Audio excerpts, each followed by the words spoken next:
A service of KIBMradio.com, the Internet's home for an all old-time radio.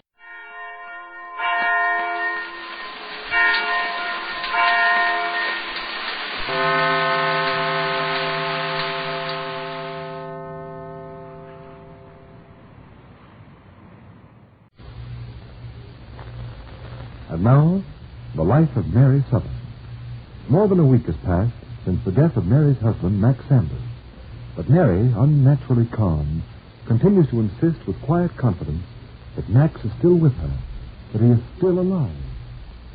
Dr. John Benson, who loves Mary devotedly, feels that her frame of mind is dangerous for her and has tried without success to help her face reality. Daddy Stratford is equally distressed and equally helpless. And even Max's sister, Phyllis, when she talked with Mary yesterday, could not shake Mary's firm conviction that Max was in the very room speaking to her.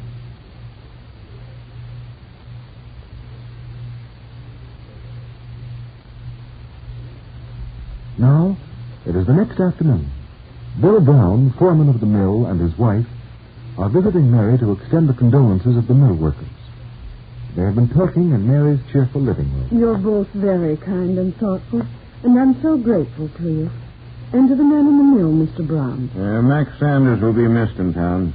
You know, a lot of us feel mighty bad because we didn't get a chance to tell him how sorry we was. We believed all that evidence at the trial. Well, I think Max understood, Mr. Brown. Well, I'm ashamed of myself, Mrs. Sanders.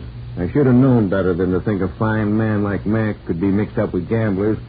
And when it all come out in the papers about what a hero he was in the prison fire, and when the governor pardoned him, we knew he couldn't have been guilty. Thank you, Mr. Brown.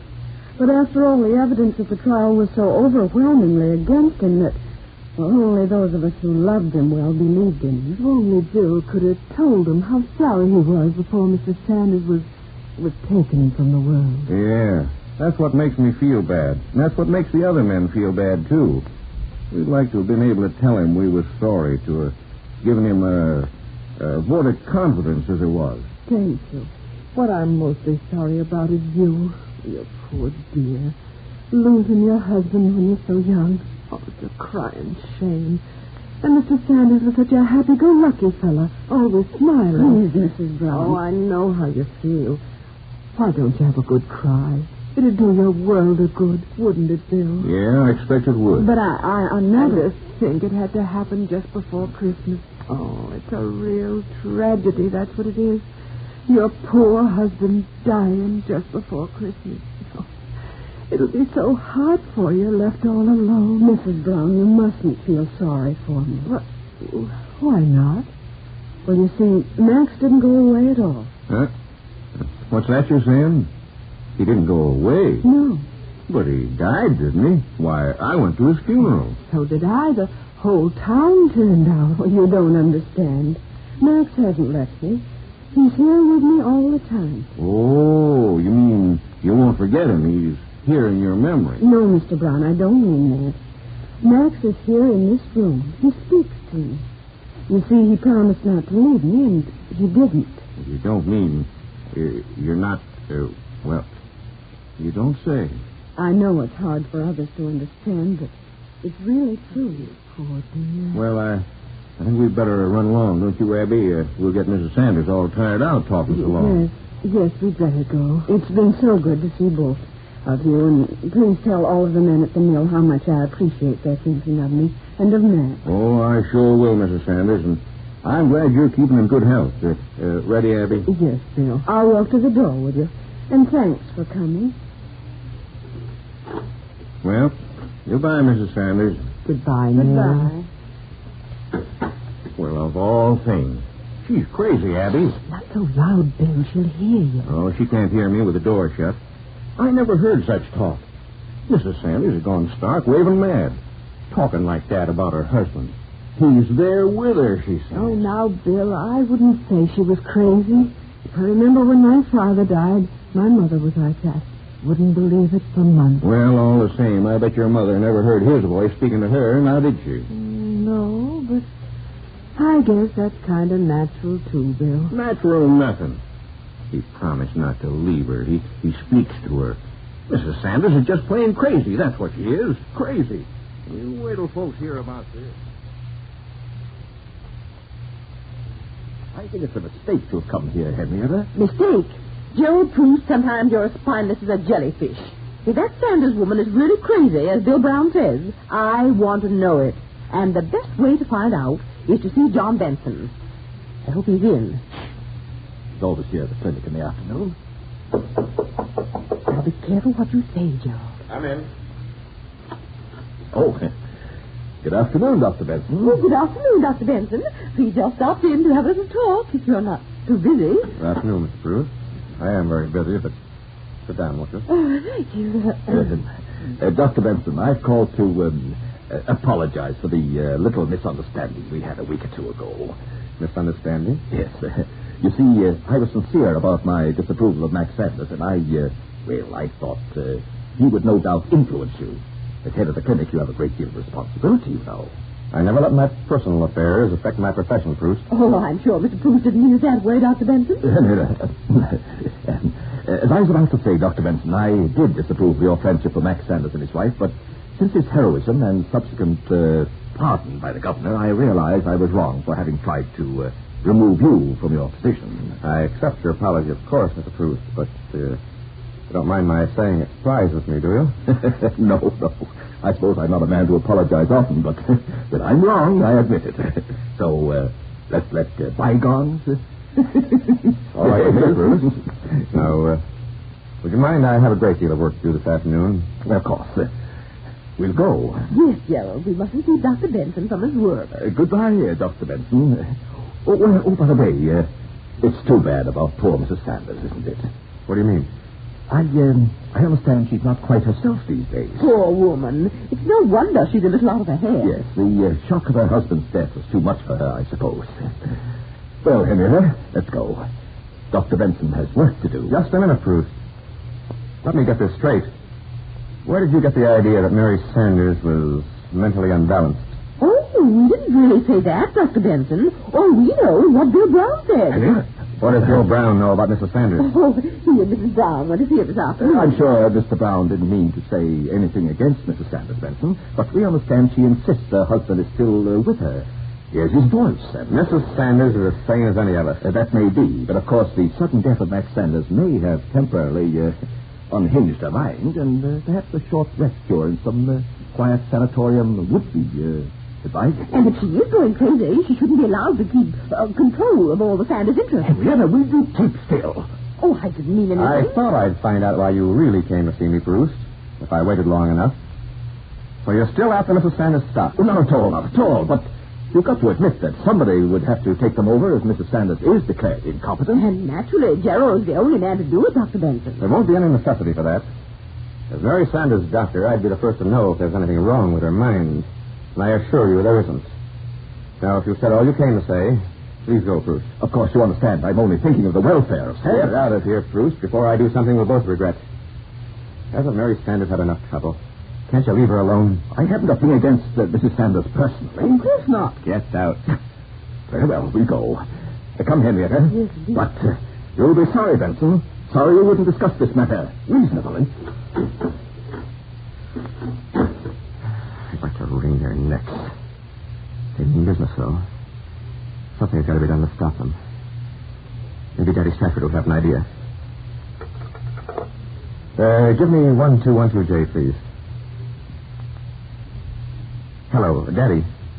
This is John. I've got to see you, Daddy. Yes, this afternoon. Yes, it's very serious. It's about Mary. I can't tell you on the phone. No, I can't very well leave the clinic this afternoon. I thought maybe you could come over. Fine. Yes, I'll be there in my office, waiting for you.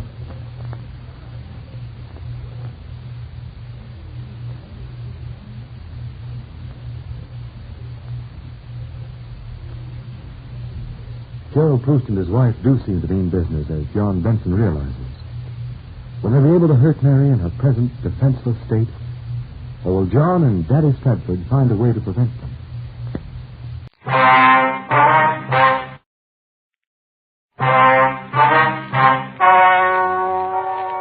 Ladies and gentlemen, the story you are about to hear is true. The names have been changed to protect the innocent. Dragnet.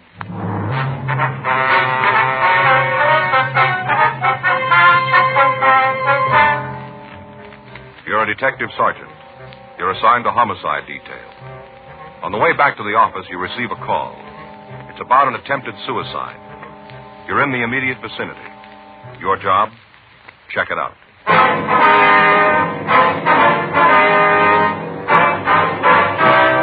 Dragnet, the documented drama of an actual crime.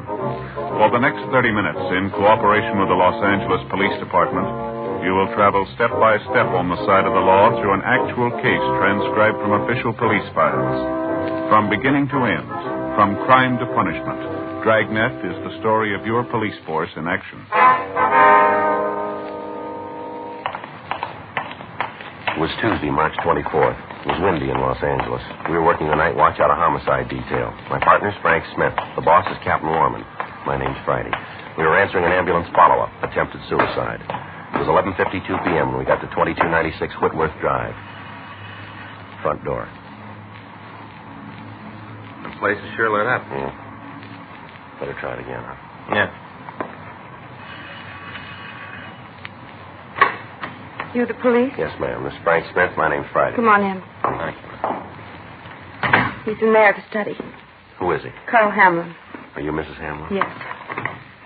Door's locked. Oh. Hamlin. Hamlin. Come on, open the door. He has a gun. Said he was going to kill himself. Yes, ma'am. Is there another key to this door? No. Want to give me a hand, Frank? We'll try to force it. Yeah. Wait a minute. Let's try it this way. Come on. Guess it isn't going to give. No. There's another way into the room, ma'am. No, this is the only door. How about windows? What? Windows leading into it. Yes, off the front porch. Came in here drunk, caused a scene. Down this way? Yes. Just the window here? Yes, yes.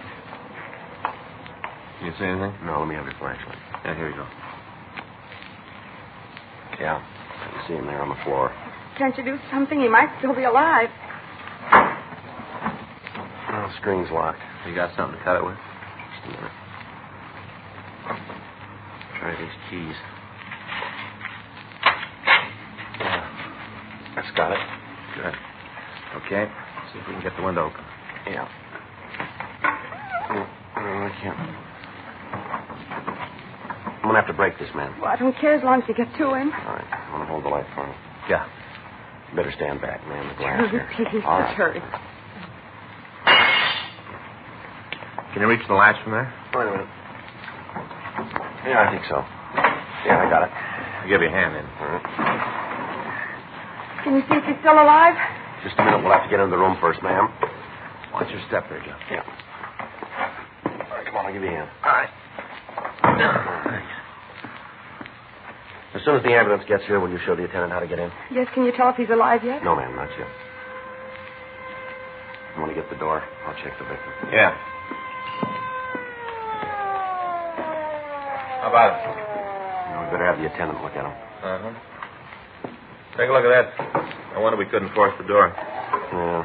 The chair and the knob. Locked and bolted. He must have wanted real privacy. Looks like he's got it now. That's the room right there. Yes, ma'am. Hi. Boy. He's dead. Dead. You want to wait in there, ma'am? I didn't think he'd really do it. How about it? Just a minute. No, nothing. He's dead. That his wife? Yeah. I'm sorry to have to do this, ma'am, but there are a couple of things I've got to know. Go ahead. You want to give me his full name? Carl Hamlin, His age? 43. Does he live here? No. We had a house over in Bronson, 947. You have to go through all this. No, that's all, Mrs. Hamlin. I get the rest of it later. Frank, Yeah.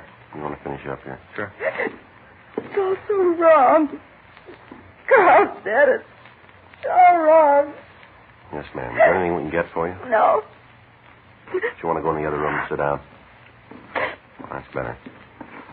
Would you like to call your doctor for you? I've already called him from my mother. He's on the way over. Where is she now? In the back bedroom, she's laying down. This whole thing's been a shock for her. Yes, ma'am. I can understand. When I talked to him, He said for me to give her one of the pills he prescribed. It's supposed to make her sleep. Mm-hmm. You're going to have to talk to her. Yes, we probably will. I hope you won't have to do it tonight. This whole thing's been a terrible shock to her. She's not too well anyway. Well, we'll try to avoid upsetting her any further. I'd appreciate it more than I could tell you.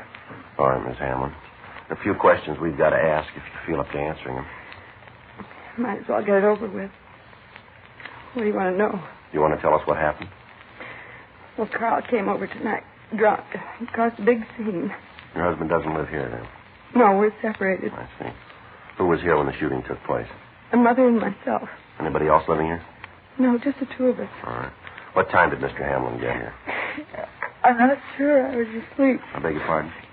I was asleep. I don't know. I see. You weren't expecting him then? No. Last time I saw him, I told him to leave me alone. Said I'd get a court order if I had to. Yeah. We've been separated about a week this time. This isn't the first time, then? No, there've been other times. This was the worst. I told him I was finished, but I didn't want anything more to do with him. Mm-hmm. He's been calling. Here, where I work, most of the time he was drunk. Kept asking for reconciliation, saying how sorry he was and asking me to take him back. Yeah.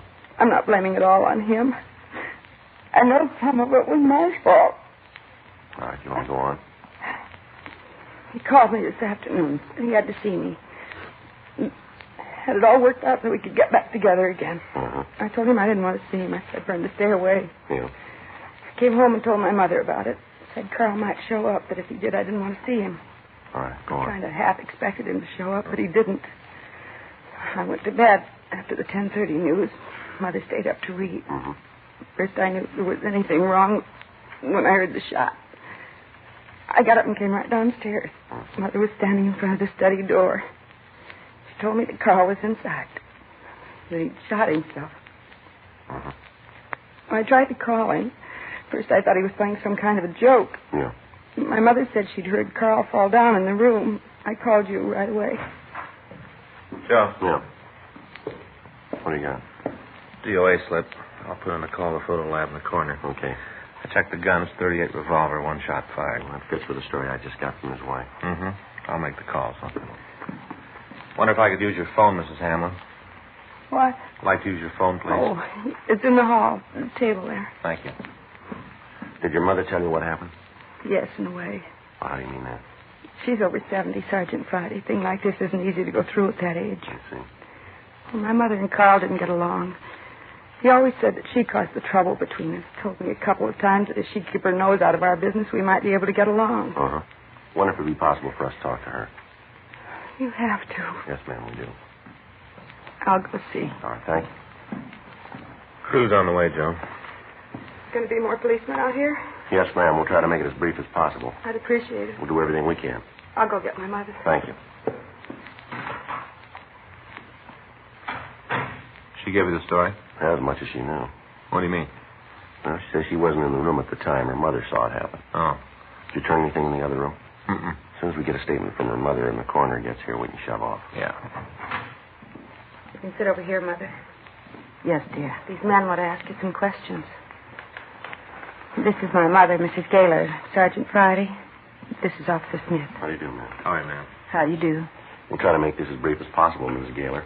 Just a couple of questions we've got to ask. You go right ahead. If you get tired, Mother, you tell them and they'll stop. Yes, dear. Now, what time did your son-in-law get here tonight? I'm not sure. I think it was about 11:30. Uh-huh. Nora told me Mr. Hamlin might be coming over. But that time of night, you'd hardly expect anybody to come calling, would you? No, ma'am. He did. He always was doing something no one else did. I think he just sat around and tried to figure things to do that was different. Mm-hmm. Like tonight. Came in drunk, yelled about how he wanted to have a showdown. I didn't know what he was talking about. Mm-hmm. Started to yell at me. Told me how the split up was my fault. Started to curse at me. Mm-hmm.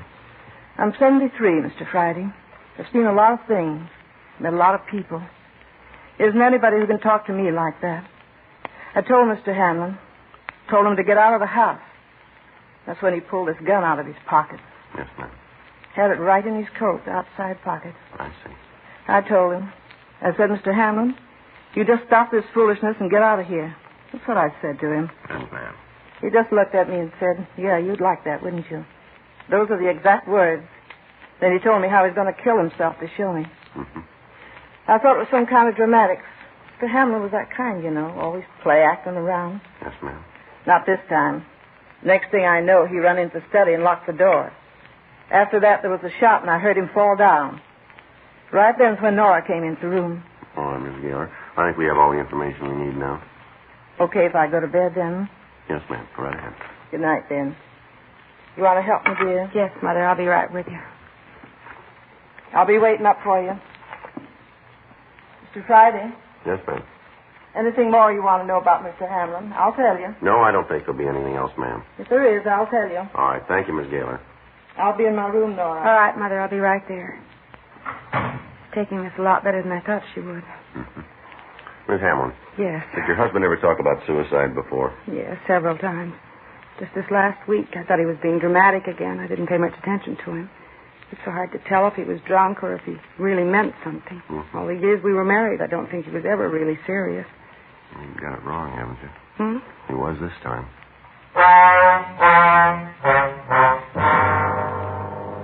1:14 a.m. The photographer got to the house and took pictures of the room. The coroner removed the body to the county morgue, and at 2:37 a.m., Frank and I left the house.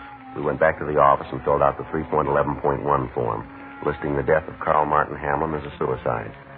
Frank called the coroner's office to find when we could get the results of the autopsy. They told us we'd have the necessary information late that afternoon. 3:18 a.m., we signed out of the office and went home. At 10:15 that morning, we got a call from Ray Pinker. He asked us to come right over to the crime lab. We were running a routine check this morning. Came up with a couple of things I think you'd like to know. All right, what you got, Ray? Here, take a look. Now, this is a bullet we fired from the gun found in the victim's hand. Yeah. Oh, there. You can see it weighs 130 grains. Uh-huh. Now, this is the bullet that killed the man. Take a look. That's all out of shape. Mm-hmm. See anything else? No, looks all right to me. Yeah, what are you building, Ray? Well, I checked this one pretty carefully. Made sure that all of it was here. You know, that none of the lead had been sheared off the bone tissue. Yeah. None missing. It's complete. Yeah. Now, take a look. Yeah, let me put this one on the scale. Now, check it yourself. 95 grains. Yeah? 35 grains difference. Well, let me show you something else here. I figured the length of both bullets. They don't check out either. What's it mean, Ray? The bullet that killed Hamlin's a .380. It's a European calibration. Mm-hmm. The gun he had in his hand's a .38 revolver. Yeah. .380's automatic ammunition. Yeah. This fellow Hamlin pulled a pretty neat trick. Well, what do you mean, Ray? He killed himself with a bullet that couldn't possibly be fired from the gun he was holding. Huh. Something sure out of place. Yeah. Might as well tear up the forms you filled out on this one. No suicide. Yeah. You got to find a murder gun.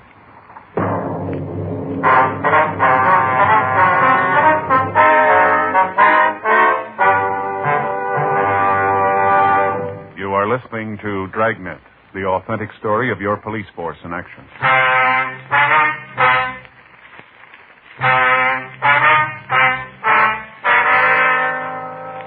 11:12 a.m. Frank and I, along with Ray Pinker, left the crime lab and we drove out to see Nora Hamlin. From the physical evidence on hand, the way the door had been locked, and the fact that the windows had been bolted from the inside, it appeared unlikely that anybody could have left the room after Carl Hamlin had been shot. Yet from the information we'd gotten from Pinker, there had to be another gun involved in the killing. 11:24 a.m. We got to the house on Whitmore Drive. Good morning. I didn't expect to see you back so soon. You want to come in? Yes, ma'am. Miss Hamlin, this is Mr. Pinker from our crime lab. Ray, Miss Hamlin. It's nice to know you, Mr. Pinker. How do you do? Are there some more questions you have to ask? Yes, ma'am, that's right. Wonder if we could take another look at the study. Sure. Didn't the men who were here last night get what they needed? Well, we'd just like to check it again with Mr. Pinker here. Uh-huh. Well, you know where it is. How's your mother feeling this morning? She had a good sleep. The doctor gave her a sedative. She's still in bed. We'll try not to disturb her. Well, you go ahead with what you have to do. I'm trying to get the house in order. If there's anything you want, I'll be across the hall. Thank you. Thanks. Right over here, Ray. Mm-hmm. This is where we found him. You can see there where we had to break the window to get in. Mm-hmm. Right? Yeah. You got that sketch you made last night? Yeah. Yeah, here it is. You want to take a look, Ray? Yeah. You can see the body was about here. Mm-hmm. Over here. And the feet were about here. That's about right, isn't it, Joe? Yeah. It was right next to the chair there. Mm-hmm. That's the way I got it there. Just about on the perfect line between the floor lamp and the chair over there. Mm-hmm. What about the gun? In his right hand.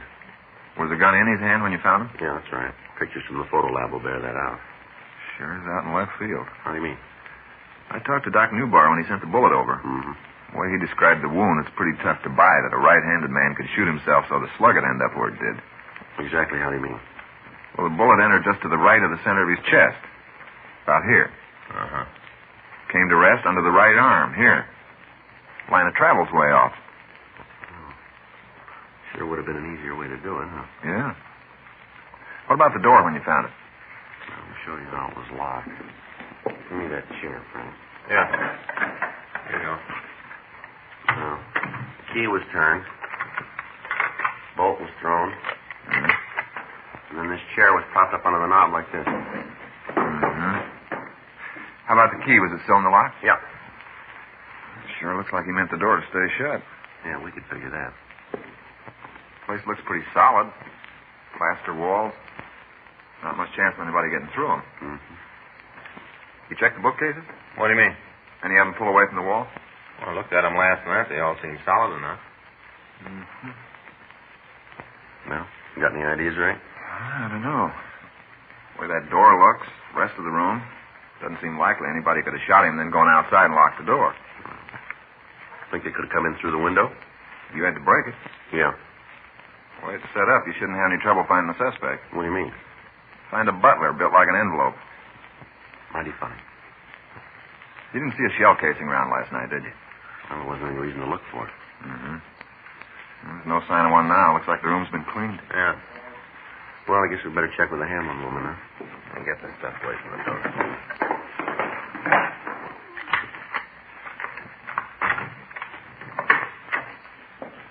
Miss Hamlin. Miss Hamlin? Oh, yes, just a minute. Something you want? Yes, ma'am. Has anybody been in the study since we left last night? I didn't know I wasn't supposed to. You didn't say anything about it. Well, did you clean the room? Yes, I told you. I was straightening up the house. I ran the vacuum in here. Did you see an empty shell casing? I don't know what you mean. Well, it looks like this, ma'am. See? The brass part on this bullet. No, I didn't see anything like that. Have you emptied your cleaner since you used it this morning? No. Wonder if we could see it. Sure. I don't understand what this is all about, but if you want to see the vacuum, I'll get it. If you won't tell me where it is, I'll get it for you. Oh, it's no trouble. In the closet here in the hall. Can I give you a hand with it? It's not heavy. You want the attachments, too? No, ma'am. Just the cleaner itself. All right. There it is. Mm-hmm. All right if we use a piece of this newspaper? Sure, go ahead. I guess you know what you're doing. This is the way you take the dust bag out? Yeah, just flip that little catch on the side there. Mm-hmm. If you'll tell me what you're looking for, I might be able to help. How about it, Ray? Yeah. Here it is. 380? Yeah. What's all that mean? Do you have another gun in the house, Miss Hamlin? No. Pretty sure about that? Yes. What makes you think there might be another one? Well, how many shots did you hear last night, Miss Hamlin? What do you mean? Well, just that. How many shots did you hear? One. You sure about that? Yes, why? We've got reason to believe that there were 2 shots fired. What difference does it make how many there were? Pretty big difference. Why is it important? My husband killed himself. Can't be sure how many I heard. 1, 2, 3, half a dozen. What difference does it make? Well, we'll try to explain it to you. Your husband was holding a .38 caliber revolver when we found him. But the bullet that killed him came from a .380 automatic. I don't know what you're talking about. What are you trying to say?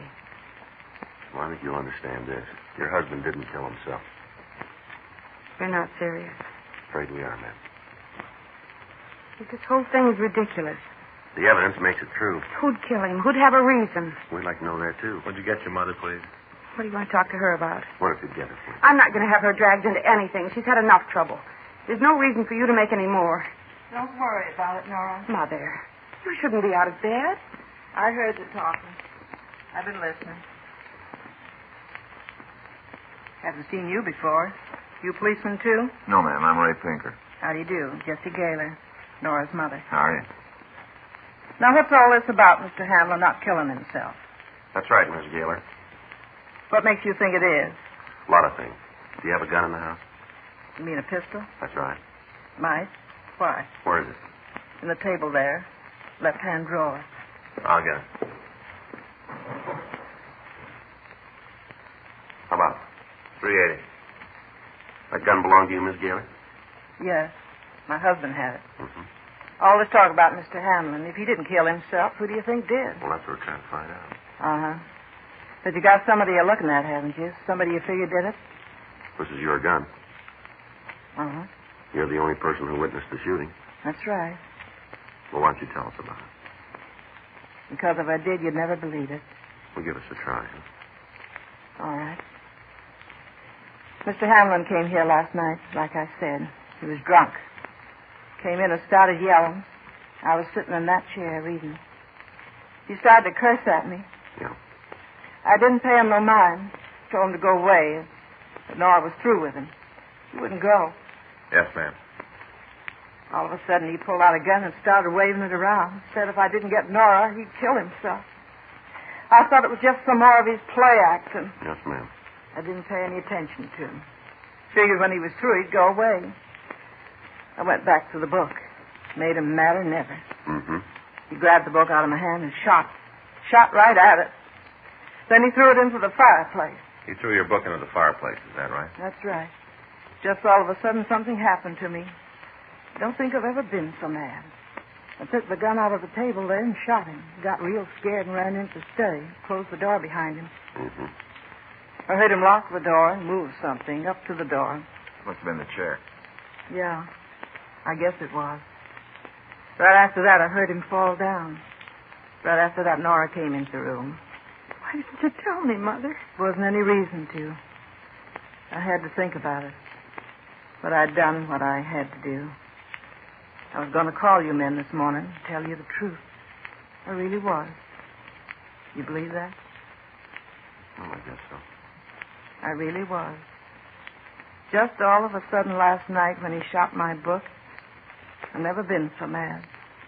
I really wanted to kill him. You remember it all pretty well, don't you? Yes, I do. All of it. You want to get a coat, Miss Gaylor? I'll have to take you downtown. Yes, sir. I'll do it right away. Better go with a friend. Yeah.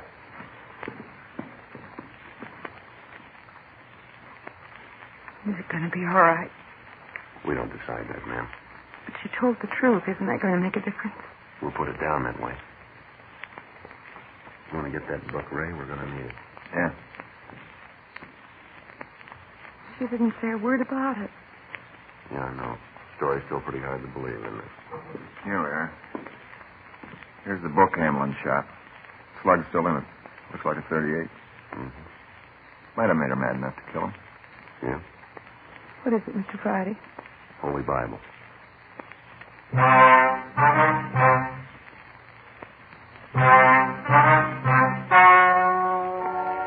The story you have just heard is true. The names were changed to protect the innocent. On July 14th, trial was held in Department 96, Superior Court of the State of California, in and for the County of Los Angeles.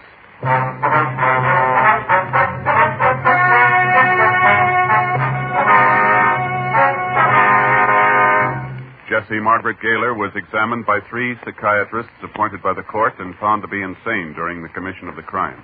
A sanity hearing was held, and she was made a ward of the state. She was placed in the state hospital at Mendocino for treatment. This week, a group of men are meeting in New Orleans for the 61st Annual Conference of the International Association of Chiefs of Police. Dragnet is pleased to extend its best wishes to our top law enforcement officers and to thank them for the protection they give our homes and families. May their convention be an outstanding success.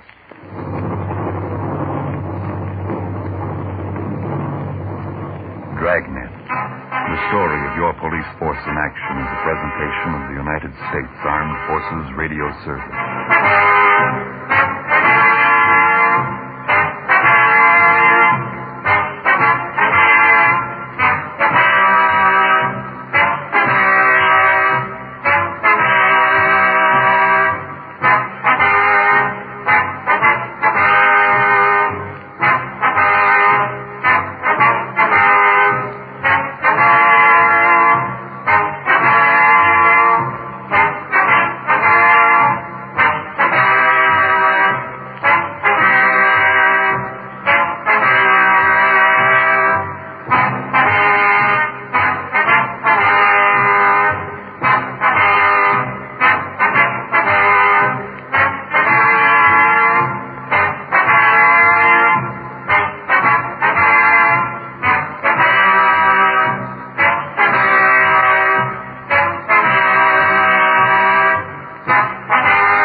For Hire.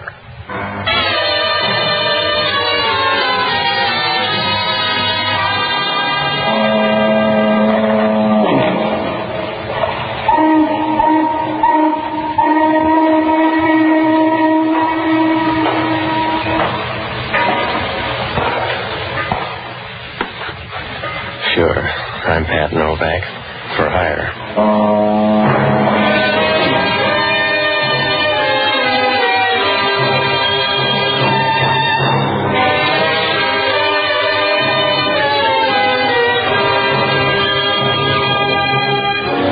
That's what the sign out in front of my office says.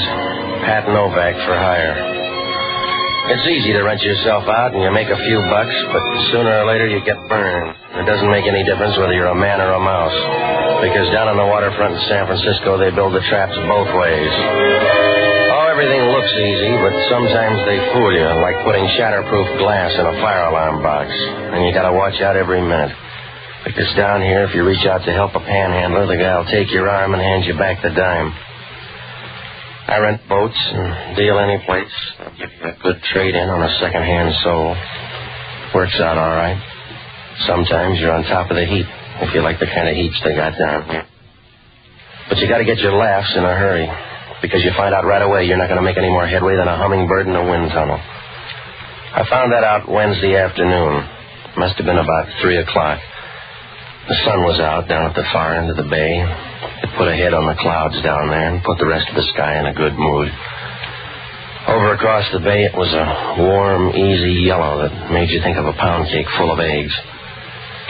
It was too nice a day to work inside, so I closed shop and started down to a pool hall on Market Street. I never got there, because on the way I stopped by the laundry to pick up a couple of shirts. It started right there, when the clerk walked over to me. He was full of fizz and the sort of guy who gets a bottle of hand lotion for his birthday. Well, Mr. Novak, is it? I don't know, is it? Yes. My, we have a nice day, haven't we? Yeah, I want some laundry. Not any better than yesterday, though. Not a bit better than yesterday. What do you do? Give them all a rating? How about the laundry, huh? Yes. Let's have the ticket. All right. Mm-hmm. 428. That should be right down here. It's just a couple of shirts. 28. Yes, here it is. That'll be $1.84, please. Well, sounds like a fair price, but I'll take my own. Own? This isn't mine. It's too big. Are you sure? Look, I had a couple of white shirts. Now, you better look again. Well, the tickets match, you see. 428. You must be wrong, Mr. Novak. Now, look, fella, shirts don't swell. They shrink. The package is too big. Too big? Oh, well, we better open it. Yes. Well, yeah, I can wrap them again if you don't worry. Yeah. It's not my shade of pink. Oh. I guess it's not yours. Thanks. Here's some men's clothing, too. How about these shirts? If I were a jockey, I'd take them. I want my own. Well, yes, of course you do. Oh, goodness, I don't know what to do with myself. Yeah, you got a problem. How about these shirts, though? Oh, we've mixed up the tickets, and someone has your package. Who? I don't know. Maybe we can check on the collar markings. Let me see. Yes, now, let me check in the book. Here we are. This laundry belongs to Earl Hayes. Yeah, where's he live? Are you going up there? I want my shirts back. Yes. He lives at 321 Dorset Place. Yeah, give me that bundle. Oh, I'm sorry, Mr. Novak, and please apologize to Mr. Hayes. I'm so angry at myself, I don't know what to do. Yeah, be careful you don't stop a hole in the floor. See you later.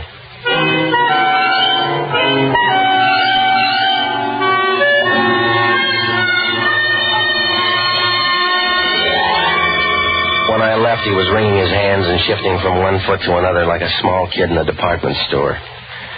On the way up to Dorset Place, I looked at the bundle. There were a couple of women's blouses and 4 loud-colored shirts. 2 of them looked like a Navajo blanket somebody'd sewed buttons on. I tried to wrap up the bundle, and about 10 minutes later, I got to 321 Dorset Place. It was up on Telegraph Hill, and it was an old place somebody'd remodeled. It was supposed to be modernistic, but it reminded you of a chromium-plated tool shed. Apartment 2A was on the second landing. I went up there and knocked. Earl Hayes didn't answer the door, but you couldn't quarrel with what you got. She was in her 30s and pushing 40 hard enough to bruise it. But she looked good standing there in the doorway, long and lean enough to make a greyhound turn in his card. She was wearing green lounging pajamas, and you've seen bananas in looser skins. You could see the bay behind her through the window, and she stood there brushing back enough red hair to sell to a mattress factory. And as she pushed the door back, she started to smile. Her lips were a pale red color and moist enough to put a desert on its feet, and you could tell she thought she used them to talk when you got tired of everything else. Standing there in front of her, you got the same feeling you would if somebody pressed the treble and bass key of an organ at the same time. Hello. What are you selling? Shirts. Is your husband home? Should I have one? I don't know. It depends on the climate. Come on in anyway. All right. Who are you? My name's Novak. I'm looking for a guy named Earl Hayes. You better sit down. It won't take me that long. He's got my shirts. Mr. Novak, you don't look like the kind who'd lose a shirt. I don't want jokes, lady. There was a mix-up down at the laundry. I got Hayes' stuff, and he walked off with mine. That is stuff in the bundle? Yes, it is. All right, put it on the table here. We'll see. I don't think you're smart, Mr. Novak. Huh? Where's the other shirt? You got them all right there. There's one missing. All right, see the laundry. All I want's a trade. There must have been another shirt in this bundle. Maybe it was too dirty. The boy couldn't clean it that fast. Now, look, friend, if you want to argue, go ride a streetcar. I came up for 2 white shirts. Now, where are they? I suppose Earl Hayes has them. And where's he? I'll send you to him, but I'm afraid you won't like him. Then I'll be lonely. Just tell me where he is. 2 floors up. That'll give you time to work over that story. Yeah. Because he'll know you're lying. He'll want to know about that shirt. What makes it that important? The fact that it's missing. I'll find him upstairs. I hope it works into a friendship. Yeah. But I don't think it will. He'll know you're lying, and you'll get tossed around like a green salad. Is he tougher than you? No, he's just not as versatile. Good luck, darling.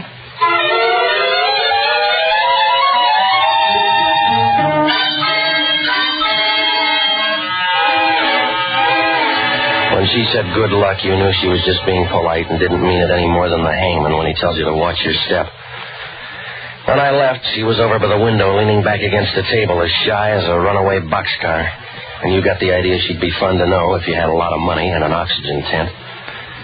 Well, I rolled up the bundle, and I started for the 4th floor. I knocked on the door, and when it opened, I knew I had high bid for trouble. I could see into the room, and there were 3 or 4 gonifs sitting inside. They had a dull, anxious look, as if they were trying to find another worm to pull apart. They were the sort of guys who might have been born, but you wouldn't want to bet on it. The one in the door was a big guy with bushy eyebrows that met near his nose, and the way they ran across his face, you got the idea he got tired of the old ones and grafted on a vine instead. His face wasn't much better. It looked more like a relief map than a face.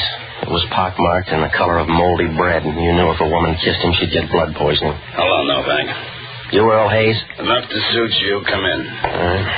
You're good at guessing names. So a little bird told me. Yeah, I saw her. She's got nice feathers. Where's the shirt? Here's the bundle. Take your pick. I don't like any of these, Novak. That's all I got. Where's the shirt, Novak? Just wear a collar, mister. You don't need a shirt. Yeah, I won't need a memory for you, fella. Suit yourself. Tell me about those shirts. Hello, well, come on in. We got your boy. Who is he? You made a deal. You know his name. I never saw him before, Max. He looks different now. He came up with some of your shirts. That's true. I went by the laundry. Said a guy named Novak picked up the shirts. Except one of them's missing. Couldn't be missing. They're all in one bundle. Ask him then, but do it nice. He's touchy. He doesn't have to ask. Now, look, mister, if you're Earl Hayes, I want my shirts. Give us the other one. We'll make a trade. You got the best deal you're going to make, Hayes. Now, I want those shirts. Get yourself a loom, then. All right, Joe, get his on. Let go. Wait a minute, Max. Sit down, Hayes, or we'll take your ticket away.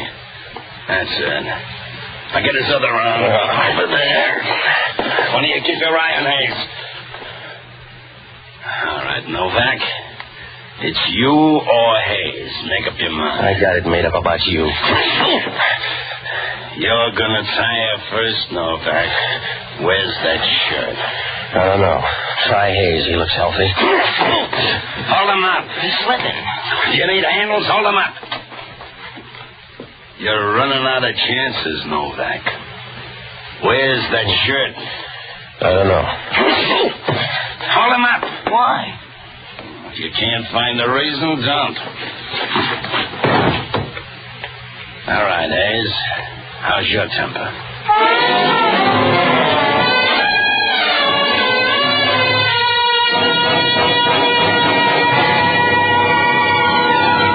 I slid down to the floor so fast I almost went under the varnish, and I spent the next couple of hours checking on the termites. It was getting dark when I woke up, and right away the room was full of company.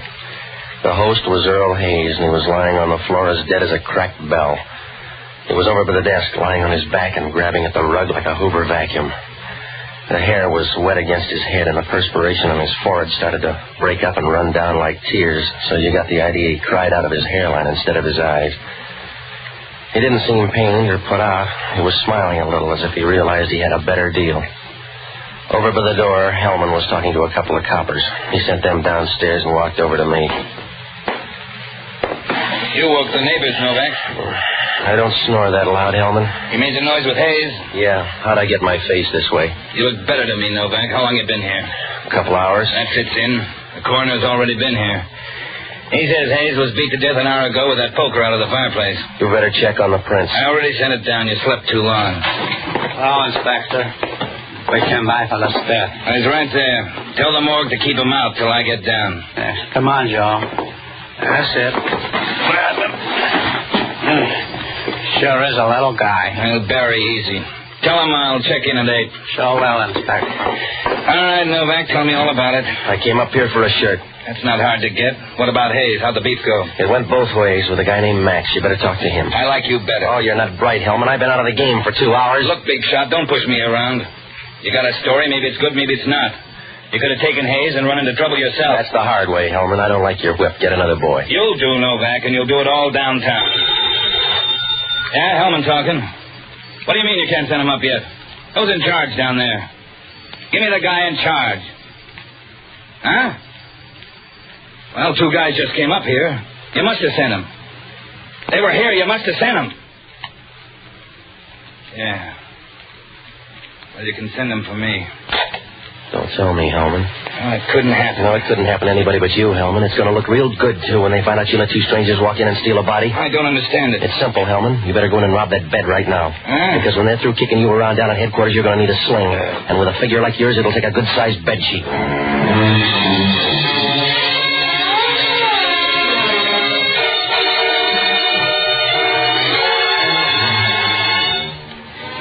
When Hellman hung up the phone, he turned the color of early summer squash.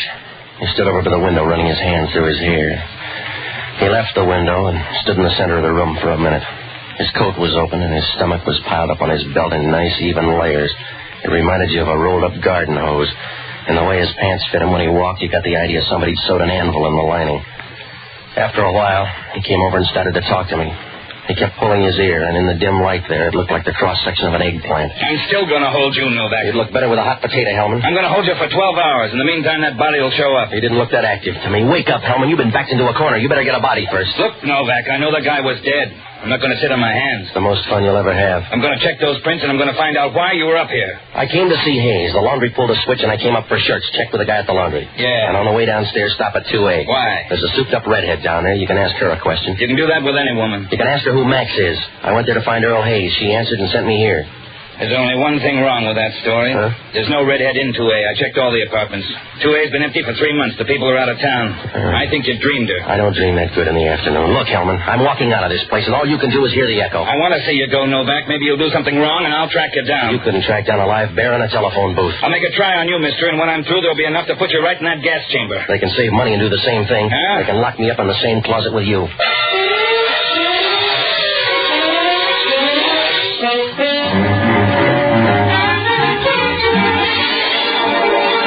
When I left, Hellman was wandering around like smoke in a drafty room. I picked up Earl Hayes' shirts and ducked by the laundry, but the clerk was gone and the place was closed tighter than the lid on a city scandal. Well, I tried to think back, but nothing made sense. In the first place, what made that shirt so important? And why did the laundry clerk have the wrong address for Earl Hayes? And the main hooker was that body disappearing. Why? If Max killed him, they were in the clear. Why take a gamble like that just for laughs? I knew I had to get some answers pretty soon because Hellman wasn't an easy guy. He was a tough, hard cop with a heart big enough to hide behind a piece of birdseed. Well, I had a couple of places to go, so I looked up Jocko Madigan. He's a good guy, and he used to be a smart one, except he didn't like the San Francisco fog and worked out one of his own. I finally found him in the hunt room at the Bellevue Hotel. The crowd was at one end, and he was down at the other. I found out why. Make it one for my baby and one more for the road. Now, wait a minute, Jocko. Pepsi. I'm singing a little sentimental ballad. All right, Jocko, now you've had enough. Pepsi, I'm as sober as the next man. I've been drinking since 8 o'clock this afternoon, and I'm as sober as the next man. Now, stop it, will you? Pepsi, you know I hate whiskey.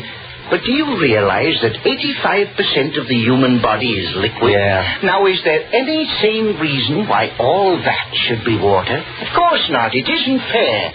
That's why we have communists. Jocko, I'm in trouble. Of course you are. Knowing you, Patsy, is like walking hand in hand with a moral picnic. All right. It's true, Patsy. You have no moral sense. All you have is a small bundle of regrets, something which you drag out periodically as proof of your decency. Will you listen? But you're not even decent enough to regret the things you've done. From some of your conversations about the only things you regret are the things you haven't done. The only reason you haven't caused more trouble is that you're not fleet-footed enough. All right. You're hopeless, Patsy. You're like some overripe planet, disemboweled and thrown from the skies. You don't know where you're going, and you can't remember where you've been. Your only joy is motion, and your only sensation are heat and cold. You all through, Jocko? Yes. What kind of trouble? Hellman wants me for a dead guy. Where is he? He was up on Telegraph Hill, but he's gone now. He didn't die long, did he? Somebody took the body away. That's a funny thing to collect. Oh, none of the story lays right. The guy's name was Earl Hayes. There was a laundry mix-up, and I went up there to trade. Yes? Now, look, I want you to hop down and find out everything you can about Earl Hayes. Find out who his friends are. Find out where he's from. And see if there's a guy named Max anywhere, will you? Where are you going? I gotta find a girl. I felt that way myself earlier tonight. Will you hurry, Jocko? We don't have time to run your love life. Yes. Well, time is a minor drawback anyway. Good night, lover.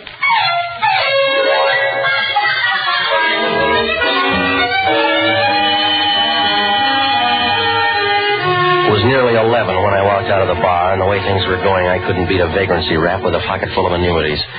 I had to find that girl someplace, but it wasn't going to be easy. You might as well try to French fry a kettle of bones. I went back up to that apartment to see if she left a pointer anywhere. Hellman had a copper out in front, but he was sitting in somebody's new Nash reading a comic book. I went all through the apartment, and on the way out, I spotted the matches in the wastebasket. The folder had been used up, and on the outside it said Bonton Club, Duval Street, Key West, Florida. Well, that was the first break I got. Most people use their matches fast, so if she was using Key West matches, it must have meant something. I got onto a phone booth and started calling up the hotels. Finally, a hotel up on Taylor said they had a Miss Rhoda Warren on the register from Key West, Florida. For $5, a bellhop will tell you anything, so he said she was a redhead. I still didn't know, and when I went up there, she wasn't in. Well, I had to get back to my place for Jocko's call, and when I walked in, I got sorry about that $5. Hello, Mr. Novak. You keep bad hours. So do you, and your name's Rhoda Warren. You like the name? Yeah. Go ahead and use it. It's a phony. How about Max? I don't even know him. When you called him today, it was a wrong number. Oh, please, Mr. Novak. You're not big enough for menace. No? No, you're like everybody else on the waterfront. You got some muscles, a few stage whispers, and 30 cents in your pocket. So don't try to make a sale. Except you'd like to buy that shirt. Well, if you want to sell it. What makes it worth $1,000? Your imagination. 500 will buy it. You're bad on guesses. 500 and Max will do it. Look, I don't have to deal with you, darling. You're a pauper on paper and in your pocket. So I can just sit tight while you sell or go broke. Where's Max? Sell him out. If I were in a hole, I'm not. You are. All right. Let go of my arm. I need some help, lady. I don't know whether you're making love or trouble. Either way, let go of my arm. Have you figured out yet? Please, you're hurting my arm. Where's Max? Come on, I'll twist you until the skin comes loose. Where is he? Please don't. All right. I'll make your friends anyway. Yeah, Novak talking. Yeah, I've been out all evening. Whereabouts? Yeah, well, he can't use it anymore. Where are you, the Compton? Yeah, thanks. The laundry clerk? Yeah, he found that shirt. Tell him not to lose his own. And wish him good luck. Will he need it? Well, maybe not. But he ought to take it while it's cheap.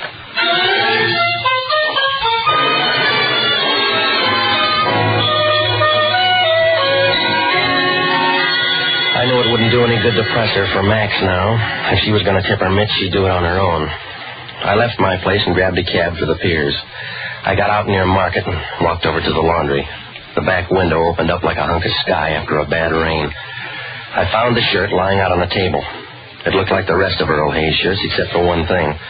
The collar was full of writing, a few letters and a lot of numbers. I took them down, left the shirt, and headed for my place. I got one of those shirts from that bundle and copied in some of the same numbers. Then I picked up a cab for Rhoda Warren's hotel. For another fin, the bellhop went blind, and I got into her room about 12:30.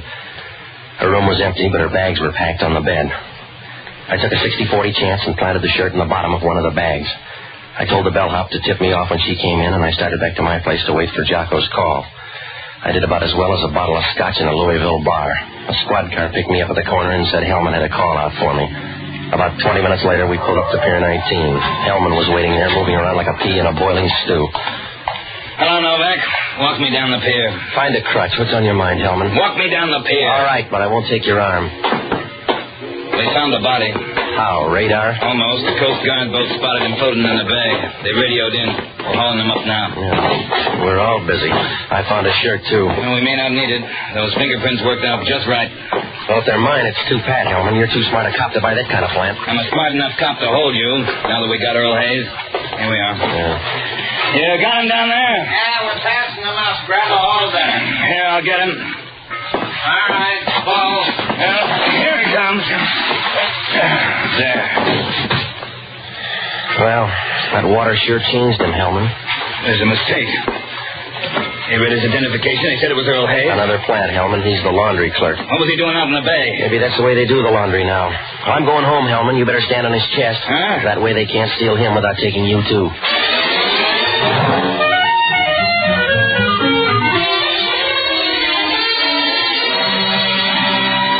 Well, that 60-40 was beginning to pay off.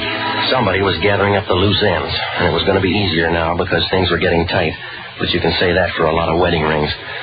So I bummed a ride, and I got to my place about a half hour later. I had some trouble there because the cop on duty wanted to take me down to Pier 19 again. He looked wistful, so I told him about a place down the street where he might catch a peeping Tom, and I finally got rid of him long enough to get up to the room. As I walked in the door, the phone was ringing. Yeah. Hello, Patsy. This is Jocko. What'd you find out? Earl Hayes was popular. Anybody could have killed him. For instance? There's a lot on him in the Chronicle morgue. He's wanted for smuggling. Yeah? What else? He had a girlfriend. Her picture's here. What'd she look like? Oh, I haven't had enough experience. It's the same one, I guess. What else? And Earl Hayes once served a prison term with a man named Max Stoffer. That's our boy. What do you got on him? He lives here now, and he runs a business out on Van Ness Avenue. What kind of business? Oh, it's going to sound funny. He runs a funeral parlor. Well, what does that prove? It doesn't prove a thing. Just because you're a perfume salesman, you don't have to smell pretty.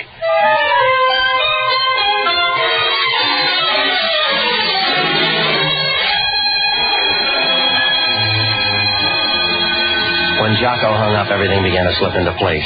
I could see now why everybody wanted that shirt, and the reason why Earl Hayes disappeared was 10 feet tall. I called Hellman. He said he knew all about Max Stoffer, and he had a squad car on the way out. I met him at the corner of Geary and Taylor, and we rode out to Van Ness. Max Stoffer's funeral parlor was over near Pine. When we pulled up, the lights were out except for a lamp in the front room. Hellman walked in the front door without knocking, and we turned in where the light was. It was a big night for stiffs, and there were 3 or 4 caskets along the wall.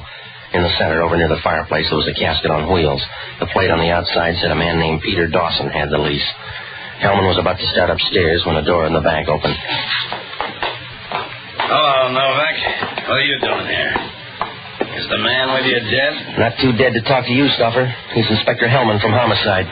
The bag looks heavy. Is he talking to you or me, Max? Where's she going? I'm putting her on a train, Novak. Do you care? It's up to Hellman. He wants you for killing Earl Hayes. I thought he disappeared. I'll add on the laundry clerk, too. After I visit the train. You put her on that train, she'll get off at the next station, Stoffer. Huh? She gave you a bad story. That shirt you got's a phony. Wait a minute. Save yourself some time, mister. Check her bag. Oh, he's crazy, Max. Make the odds, fella. Let me see that bag. Take a look. He's trying to stampede you, Max. Give it here. No, underneath there. The other side. There's no shirt in here. What are you trying? I don't know how it got there, Max. He must have put it there honest. I don't know how it got there. Something crazy's happened. You don't sound sure. Please, Max. Hey, Max, stay away. I gave you the right shirt. Max, leave me alone. Take a cover. Take her for the laundry guy. I'll read about you, lady. Max, you're crazy. You're crazy to tell him. I'll tell him all about it. I'll tell you every word. All right, don't forget yourself, big shot. Don't forget to tell him what you did with Earl Hayes. There's nobody. Oh, you silly fool. You silly fool. Don't you know why they're here? Shut up. You'll open them all. You better tell him now. He's in there, Hellman. He's in there with Peter Dawson. You had a chance, baby. Leave me alone, Max. Leave me alone or I'll break you up. Can't win them all, Max. Put away that gun. Get away from her.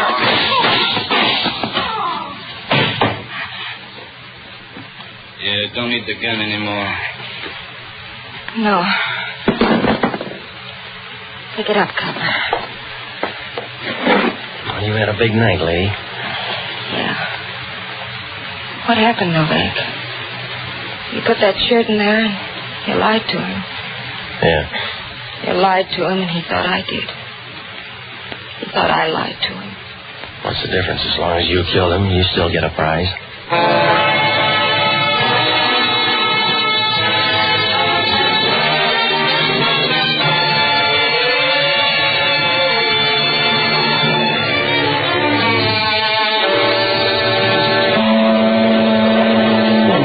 The next morning was easy for Hellman. He shook the girl for the story on those shirts. The markings on the collar were bill of lading numbers on stuff going to the islands. Everybody was being watched, so they had to handle it that way. Earl Hayes used to leave the shirts in that laundry, and each time somebody along the line marked one of the shirts. Hayes took the shirts to Max, and he got the information to the right people in the islands. Out there, they had a line on what to hijack. Most of the stuff was gold, and it was a good game for everybody, until that laundry clerk made a goofy mistake. He got the bundles mixed, and he left one shirt out. When Hayes picked up the wrong bundle, the girl and Max thought a double cross was underway. After Max worked me over and killed Hayes, he went down to the laundry shop, and he couldn't find the shirt. He could only think of one thing. Hayes had the shirt on. So he got him out of that apartment. Once he had him out, he figured the easy thing to do was to make him disappear for good. So he put him in a casket with another guy on his way to the boneyard. In the meantime, the clerk found the shirt and called me. The girl overheard the conversation and figured the laundry clerk had the shirt with him. She got in a beef and killed him. She went down to that laundry after me and picked up the shirt. Well, from there on, the cards fell the wrong way. Well, Hellman asked only one question. That laundry clerk was an innocent guy. Wasn't it too bad he got knocked off? Oh, I don't know. When you think of how many buttons you lose in a year, it doesn't seem so bad. That Novak For Hire was previously released by ABC, the American Broadcasting Company, for listeners in the United States and rebroadcast for our men and women overseas. This is the United States Armed Forces Radio Service, the voice of information and...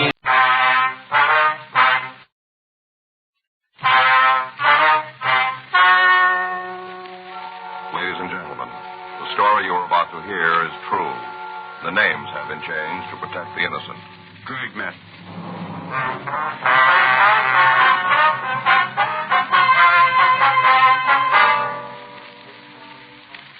You're a detective sergeant. You're assigned to robbery detail.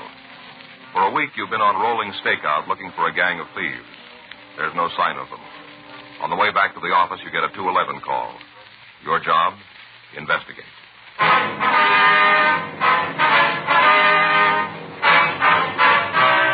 Dragnet, the documented drama of an actual crime.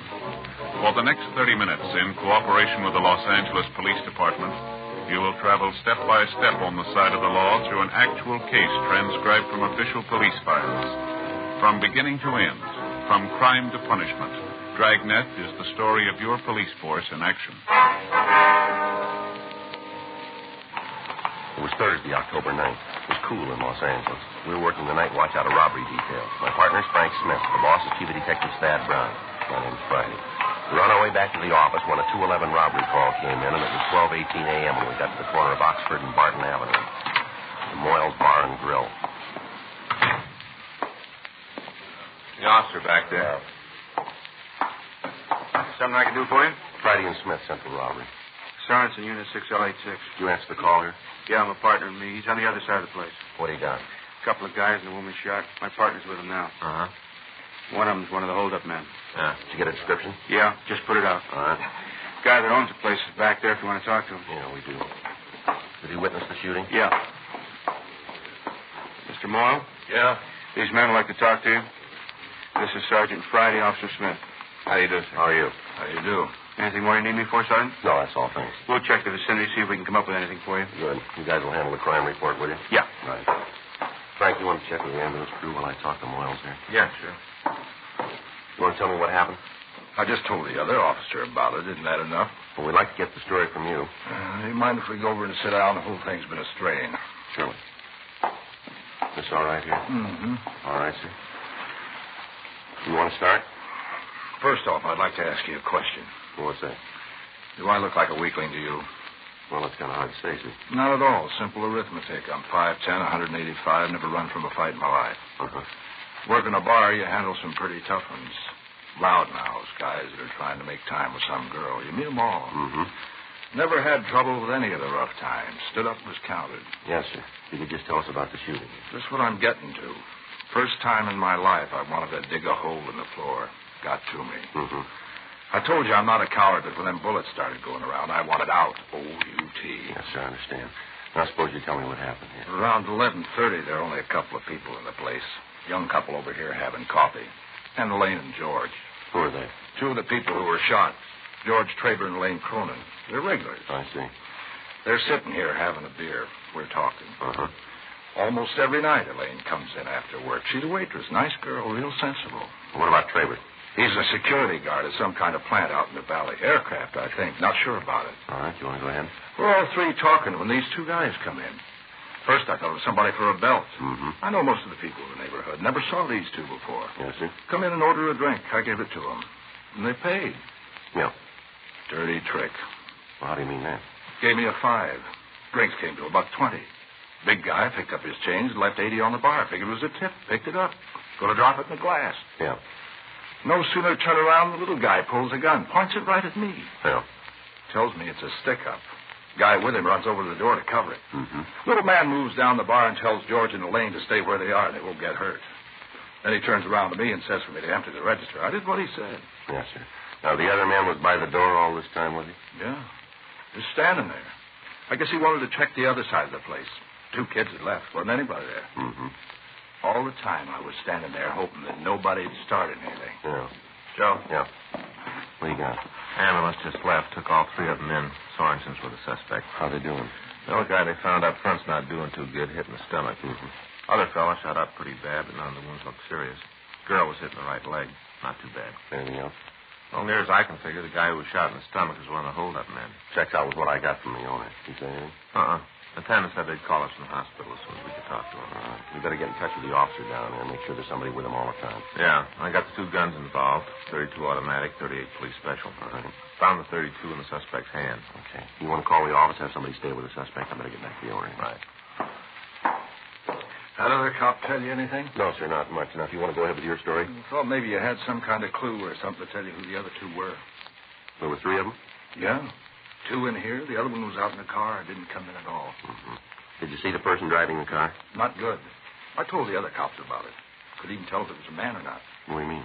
Might have been a girl with one of those new short haircuts. I just got a glance when they drove off. I see. You want to go on about what happened in the bar?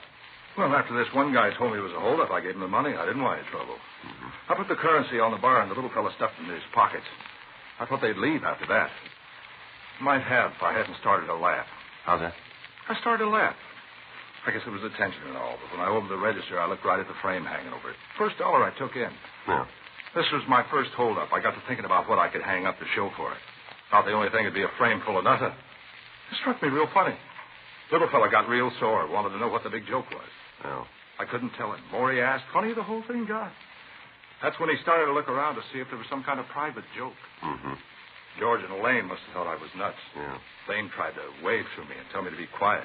That's when the guy saw the watch she was wearing. Well, what happened? Told her to take it off. Got real nasty about it. Guess he was sore about me laughing. Mm-hmm. She did like he said. As soon as I saw that, I got mad. Real mad. Yeah. I thought about what I could do. I don't keep a gun in the place. All I could lay my hands on was a wet bar rag. What was that? A wet bar rag. Oh, I see. So I did what the guy told me. Put my hands on the bar right out in plain sight. Mm-hmm. The little fella started to back out of the bar, and that's when George went into action. How do you mean that? He's a security guard. You know, I told you. Oh, yeah, I see. Well, he carries this gun. He pulled it out and reached around the lane, blasted at the hold-up man. Hit him right in the stomach. Guy kind of turned like he was going to run, then fell right on his face. Mm-hmm. Then the big guy, the one at the door, he aimed his gun and shot at George. Was the girl still in front of him? Not exactly. You see, when George shot at the one guy, he knocked Elaine down. Wasn't fast enough, though. First shot from the big one caught Elaine in the leg. Second one got George. Well, what were you doing all this time? I was still there with my hands on the bar.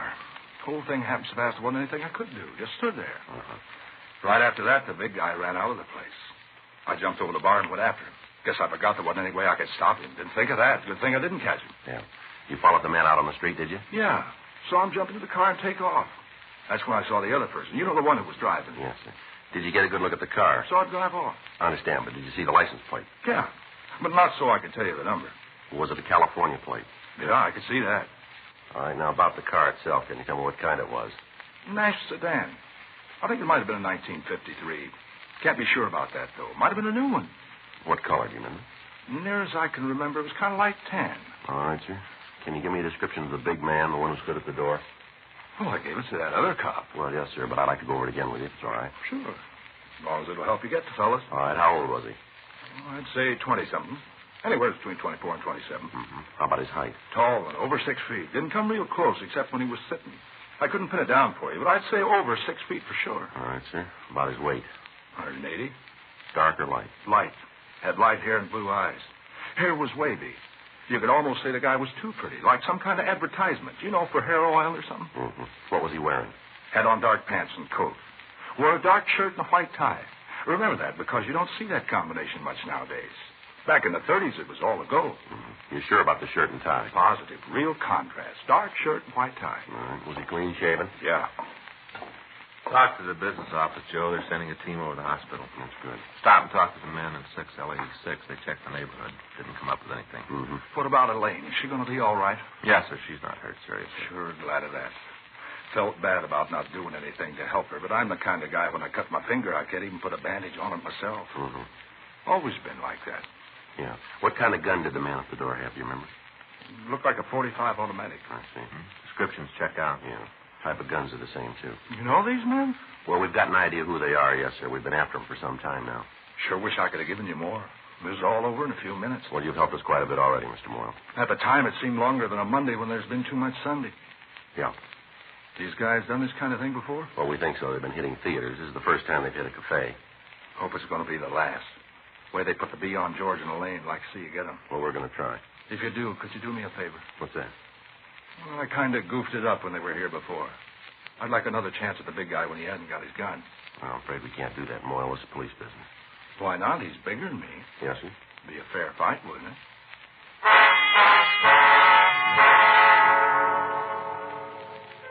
For the past 6 weeks, on Tuesday and Thursday nights, 3 people had been hitting theaters in the central Hollywood area. Descriptions obtained from the victims were the same in each case. Rolling stakeouts had been set up without result. Runs by the staff's office had been checked out, and we were still no nearer to our suspects. In each case, the method of operation was the same. 2 men would enter a theater box office and rob the cashier of all currency, and then leave in a car driven by a third person. We'd been unable to establish whether the person in the car was male or female. None of the victims had been able to give us a good description. However, in all of the holdups, the car the suspects used was the same. The robbery of the cafe and the shooting of the 2 witnesses gave us our first concrete lead to the identity of the suspects. The description of the smaller man matched the one we'd gotten in the theater jobs.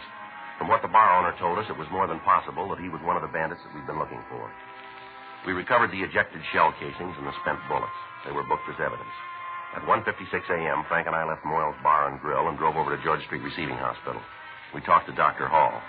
He told us that the 2 victims were receiving treatment and would recover. From personal effects, the suspect was identified as Carl Layden. We called the business office and made arrangements for his home to be checked. Dr. Hall told us that the man was in serious condition, but that we might be able to question him. We went into the treatment room. Layden was under heavy drugs. Layden? Layden? Yeah? These men want to talk to you. Well, tell them to go away. I don't want to talk to anybody. Tell them. Layden, we want to ask you about tonight. You a cop? That's right. Tell me something. What's that? How bad is it? They're doing what they can. You lost a lot of blood. Am I going to make it? We don't know. Mm-hmm. Now, who are the other 2, Layden? I don't know. They left you alone. You don't owe them anything. Now, who are they? Come on, Layden. How about the one in the car? What's the name? They walked out on me, didn't they? That's right. Now, what are the names? How about it, Layden? Norberg. He's one of them. Norberg? Yeah, Sam Norberg. Has he done any big time? I don't think so. Which one is he, Layden? The one in the bar? The driver. How about the blonde? What's his name? Layden? Wait a minute, Joe. You're going to have to stop. No more questions. He's too weak. All right. We'll be outside, Doctor. I'll be right with you. Right.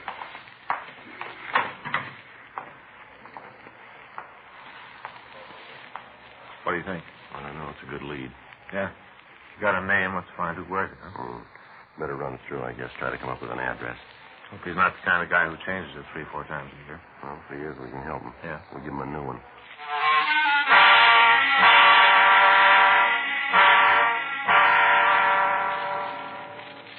2:30 a.m. Frank and I went back to the office. We contacted the team who'd checked Carl Layden's apartment.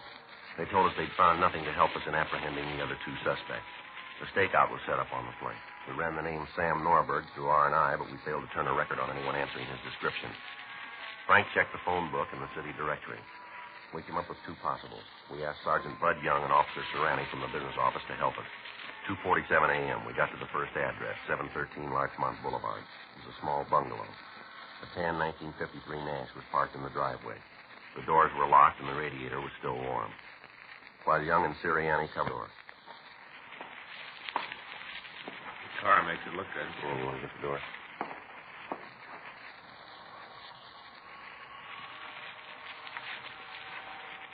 Probably asleep.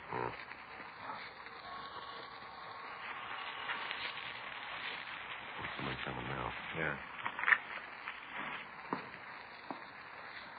Who is it? Sam Norberg? What do you want? We want to talk to you. Police officers. You guys know what time it is? All right, move over. Get this over fast. I got to get some sleep. I can't stay up half the night answering questions. All right, stand still. He's clean. It must be really important to come around this late. It is. Anybody else in the house? Oh, I got enough trouble trying to feed myself. Well, you won't mind if we look around? Make a difference if I did? No, not much. I figured that. Go ahead. Check our back. Tell them it's okay. Yeah.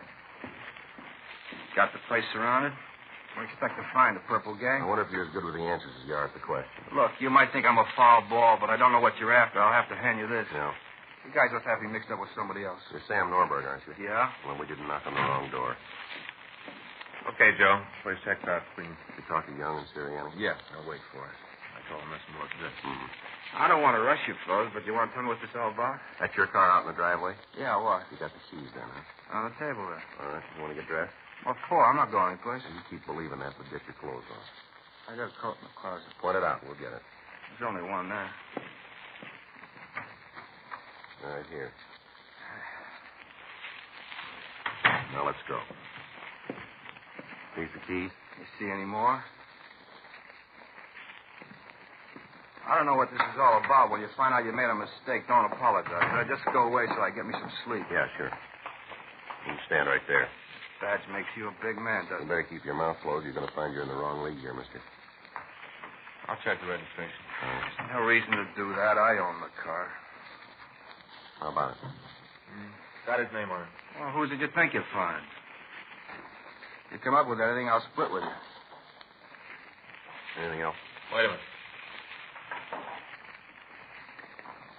Take a look. Norberg, you know a Carl Layden? Never heard of him. You sure about that? I told you. And this is your car. Well, you know that. Well, then maybe you can explain this. What? This driver's license. What about it? Belongs to Carl Layden.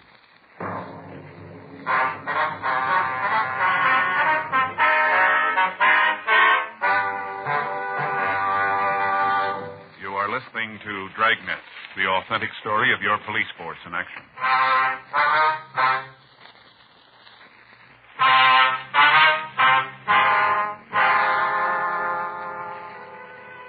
We made a thorough search of Sam Norberg's house, but we failed to turn up anything more to tie him in with the robberies. He was taken downtown to the city hall for questioning. 4:30 a.m. Where'd you first meet Layden? I don't even know. Well, then you can tell us how his driver's license turned up in your car, can't you? No, I can't tell you. He said it was your car. Yeah? It was locked when we found it. That's pretty smart figuring. Well, I hope you're going to do something now. What's that supposed to mean? I don't know how long you think you're going to be able to keep this up. We got you nailed and you know it. Now, why don't you tell us what we want to know and we can all go home and get some sleep. I'd sure like to help you, but I don't even know what you're talking about. Layden says he knows you. When'd he say that? Tonight. Said you drove the car for him and the other guy. Where'd you see him? Layden? Yeah. Georgia Street Receiving Hospital. He's unhappy with you boys. Figures you ran out on him. Willing to fill us in on the whole deal. With him on our side and the witnesses to the robbery tonight, you're in real trouble, Norbert. This on the level? Right down the line. I heard Layden didn't make it. You heard wrong. You want us to put in a call so you can talk to him? Lousy deal. Clint told me he was dead. Clint's the blonde fella, isn't he? Yeah, Clint Purnell. Told me all about how Layden didn't make it to the door of the place. Said he went right out. Well, that's not right. I'll check on it. Okay. Oh, lousy Clint. You know where he is? No, if I did, I'd give it to you. When'd you see him last? Tonight, I dropped him off downtown. Where? Clifton Springs. Said he had a big day. Uh-huh. Should have known not to trust Clint. Yeah. You got a cigarette? Here. Thanks. Help yourself. How long you known Purnell? I don't know. A couple of months. Where'd you meet him? A bar out on First Street. Layden and me used to go there all the time. Uh-huh. Layden and me have been good friends for a long time. We never been in trouble before we met Clint. Purnell set up the deal? Yeah. He started to talk to us about we could pick up some easy money. He laid out the whole idea. Layden and me told him we'd never been hung up in anything like it before. Mm-hmm. He said he knew enough for all of us. Clint's a pretty good talker. Guess it don't make a lot of difference, though. We could have said no. Where's Purnell live? Had a place out on Venice Boulevard. You got an address? No, but I can show you where it is. How'd you do? I don't think we got it. Take a look at these. Hmm? Mr. Clint Purnell you're talking about? Yeah, that's him. He's older than that now. Mm-hmm. He's better looking in person than he is in that picture. Well, he probably had an off day. Well, his clothes make him look different, too. The dark shirt. He always wear them, does he? Yeah, I never saw him anything else. He asked me one day why I always wore a white shirt. Said it was square. Mm-hmm. Asked me how long I could wear a white shirt. I told him one day. Yeah. Says I'm crazy. Big deal about how he can wear a dark shirt 3 or 4 days and the dirt don't show on the collar. Thinks people don't know the difference. They can tell. How many theater jobs did you go on? 5. How come you switched to cafes? That was Clint's idea. Said you might have the show staked out. Mm-hmm. Everything we did, he planned it. We asked about something, he said not to worry about it. He had it all figured. Yeah. Oh, we said he was as smart as any cop. Kept telling us you made mistakes. We do. That's what he said. He should have told you the rest of it. What do you mean? We can make him more than once.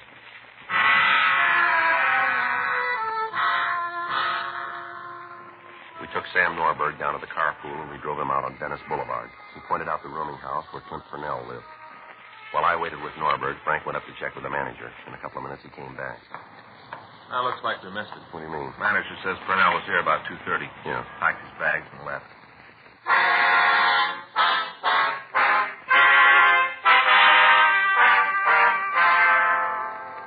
Frank and I, along with the suspect, went up and looked over the room. Apparently, Purnell had left in a hurry. We talked to the manager, but he was unable to tell us where the suspect had gone. He did tell us that Purnell had driven up to the place in a car and, after packing his belongings, had left. The manager went on to say that he knew the suspect didn't own an automobile himself and that he'd gotten the license number of the car in the event that there might be any trouble. We called the Department of Motor Vehicles, and we found that the car was registered to a Mrs. Robert Sherburne, 297 Colorado Boulevard. Frank and I went back to the main jail and booked Sam Norberg in on suspicion of robbery. After that, we drove out to talk to the Sherburne woman. The address was a riding academy in Griffith Park. We left the car down the street and walked onto the ground. Wonder what the pitch is. Purnell driving a car registered to a Mrs. Sherburne. I don't know. Guess this is the office, huh? That's what the sign says. I'm so beat I'm having trouble seeing the building, let alone the sign. I don't know. It's kind of early. Maybe no one's up. There's got to be somebody around. Let's try it again. Yeah. Yes? Miss Sherburne? That's right. Police officers. This is my partner, Frank Smith. My name's Friday. What's wrong? How do you do, ma'am? We'd like to ask you a couple of questions about Robert, your car. isn't it? Something's happened to Robert. No, ma'am. You don't have to lie to me. I know that's it. Robert smashed up the car and he's been hurt. No, ma'am, that's not it. You know a man named Clint Purnell? Not about my husband? No. Oh, that's a relief. He left for Bakersfield this morning. I thought there'd been an accident. I was scared. Like when you're baking a cake and somebody slams the door, you have to check the oven, but you're afraid to look and you're afraid not to. Yeah, you know how that is. Yes, ma'am. Now, about Clint Purnell, do you know him? Yes, I do. He's my stepbrother. Is that why you're here? What's that? Clint in trouble again? We'd like to talk to him. I guess I should have known it. Clint never comes around unless he's in trouble. You seen him then? Yes, he came by last night. Said he wanted to borrow the station wagon to pick up his stuff. He said he was going back east because he couldn't make a go of it here on the coast. Do you know where he is now? Yes. He's back in the tack room. Said he didn't have any place to sleep, and I'd let him use the cot in there. All right. What kind of trouble's he in this time? Be better if we talk to him. Well, whatever it is, I'm not going to stand behind him. He promised me. He promised Robert. If he's running again, he isn't going to get any help from us. All right, where's this tack room? Back there. It's the second door. Thank you. I hope there isn't going to be any trouble. Well, if there is, you'll have to start it.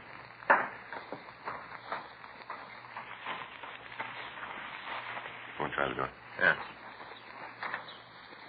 All right, let's go. What are you doing? Cornell, come on, get up. What are you doing in here? Hey. Well, you got no right to come in here like this. Get your hands around it. I'll check. All right. Stand still. He's clean, John. Want to check the bed? Yeah. You guys got a lot of nerve busting in here like this. No reason for it. Yeah, sure. 45 automatic under his pillow. Big deal. So you found a gun. What's that prove? You carry him, too. Yeah, but there's a big difference, mister. Is that right? Yeah, we get paid for it.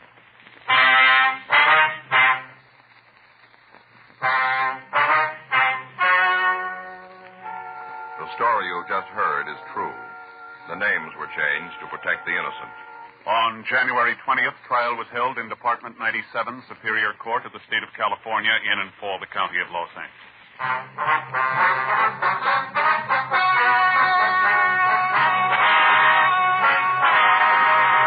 Samuel Garland Norberg, Carl Franklin Layton, and Clinton Ward Purnell were tried and convicted of robbery in the first degree, 5 counts, and assault with intent to commit murder, 1 count. They received sentence as prescribed by law. Robbery in the first degree is punishable by imprisonment in the state penitentiary for a period of not less than 5 years. Assault with intent to commit murder is punishable by imprisonment for a period of from 1 to 14 years.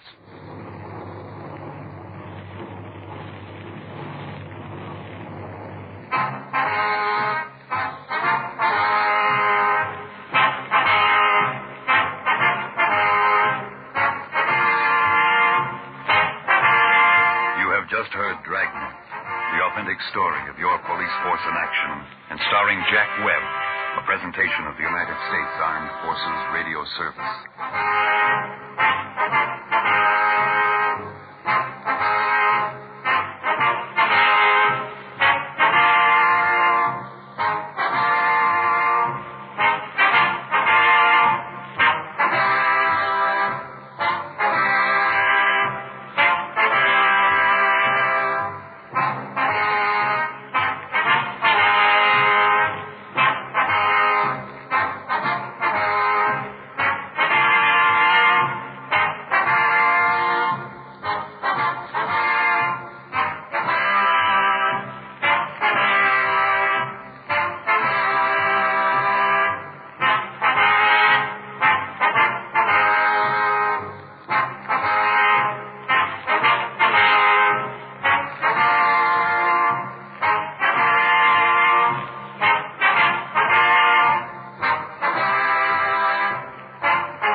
My name's Jeff Regan. I get 10 a day and expenses from a detective bureau run by a guy named Lyon. Anthony J. Lyon. They call me the Lion's Eye.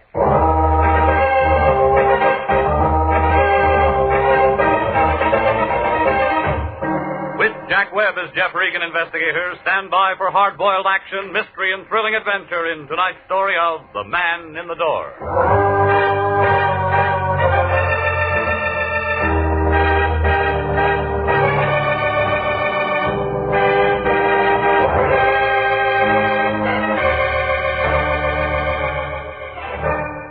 Well, this is the way it started.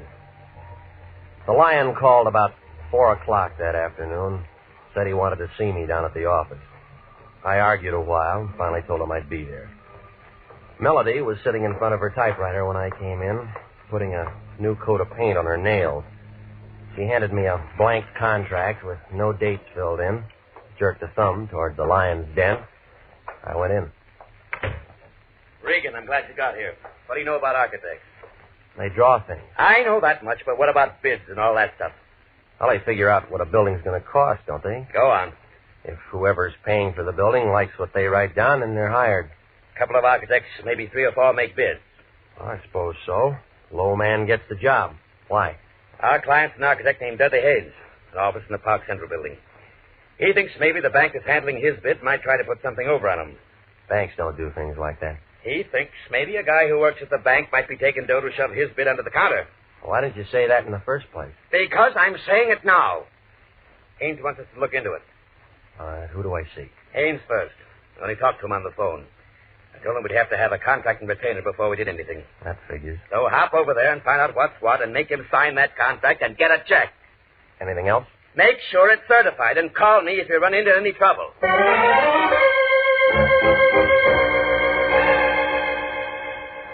Dudley Haynes, architect, Park Central building, had an office on the 9th floor. When I went in, a girl with hair that figured to be blonde right down to the roots pulled off her glasses and put out her cigarette. And she kind of eased out of her chair behind that desk, moved toward me, like a panther looking for a meal. My, you're tall, aren't you? Well, there's nothing I can do about that. Mr. Lyon said he was sending us one of his best men. He always says that. I think he meant it this time. He's an awful liar, lady. Dorothy. Dorothy Nolan.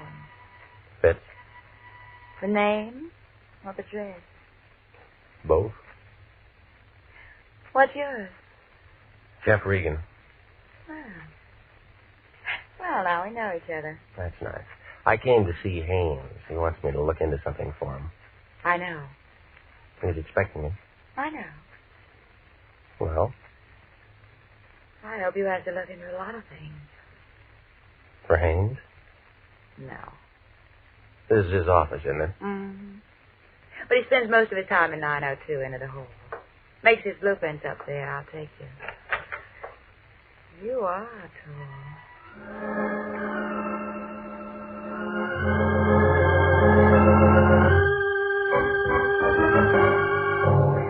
Well, we started down the hall. We got about 10 feet from the frosted glass door at the end. We both stopped. We were looking at the outline of a big man behind the door. Both of us expected him to open it and walk out. Oh, he came out all right, but he walked right through it. Oh, he's been shot. Oh. You know him? It's my boss, Mr. Hayes. No, it was your boss, lady. He's dead.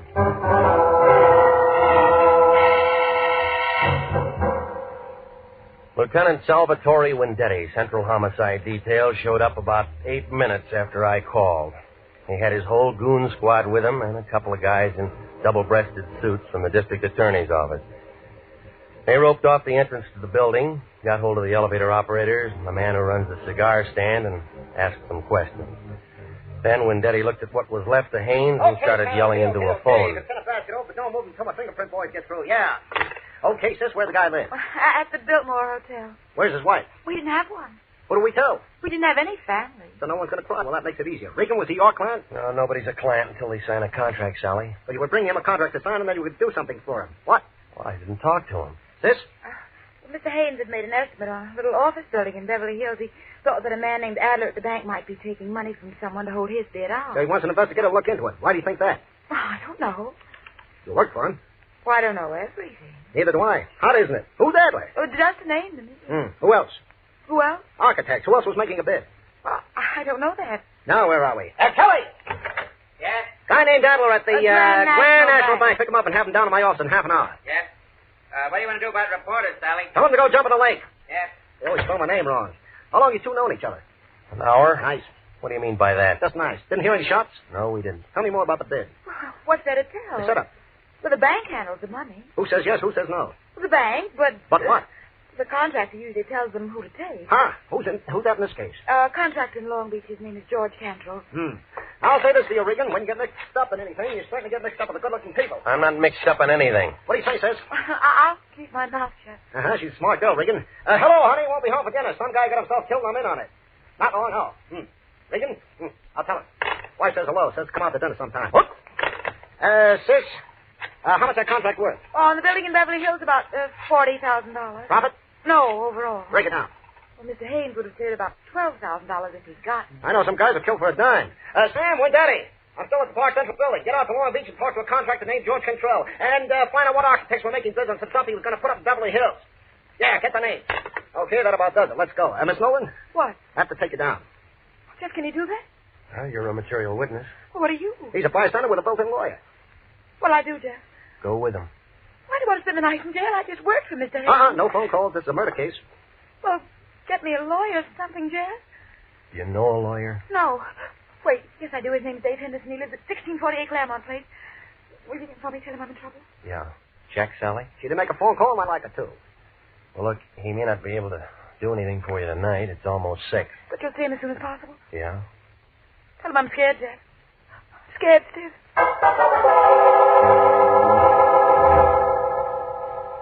Well, I stayed there and phoned the Lion, told him what had happened. Well, he got mad and yelled something about me being a jinx on all our clients, and then he hung up.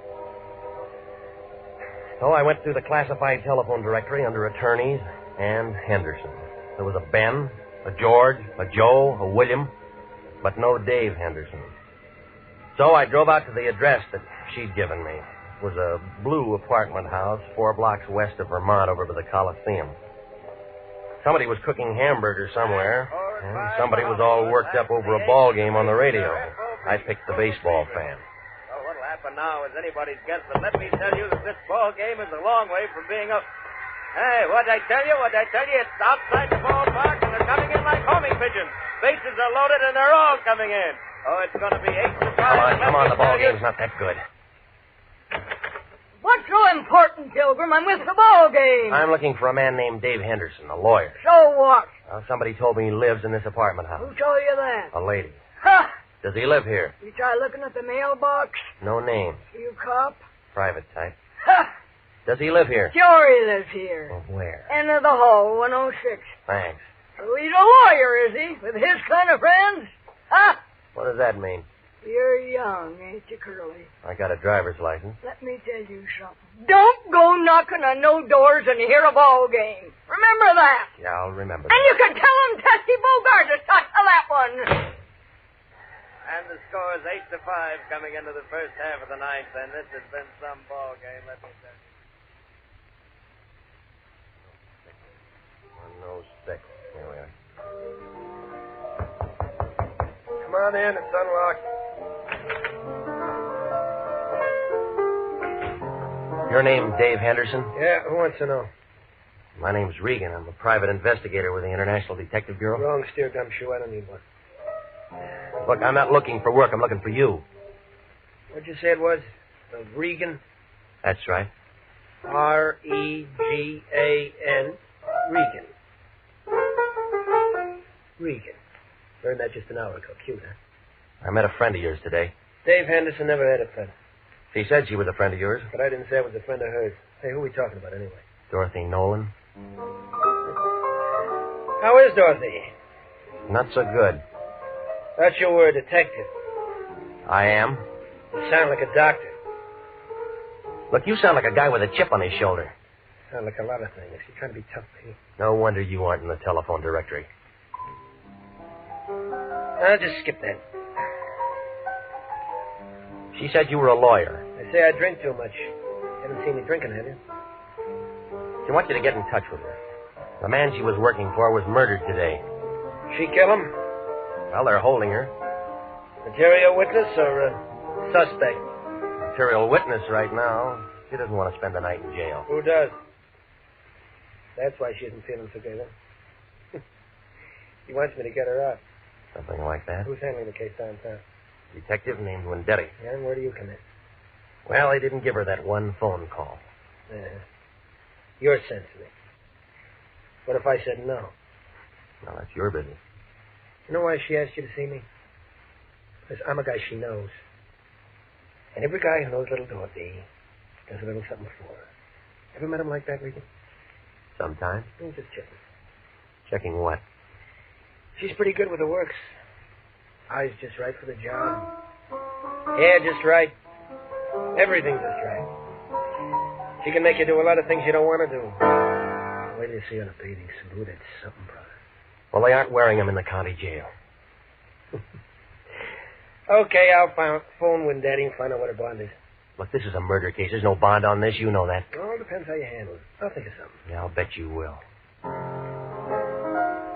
We don't like each other much, do we? Nope. That's the way it goes. Listen, she said to tell you she was scared. Well, some of us are scared part of the time. And somebody gets shot. And everybody gets scared. You scared? Nope. Iron Man Regan. Have a good time.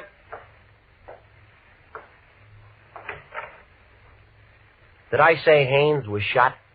No. You didn't say a thing. See you somewhere, Peter.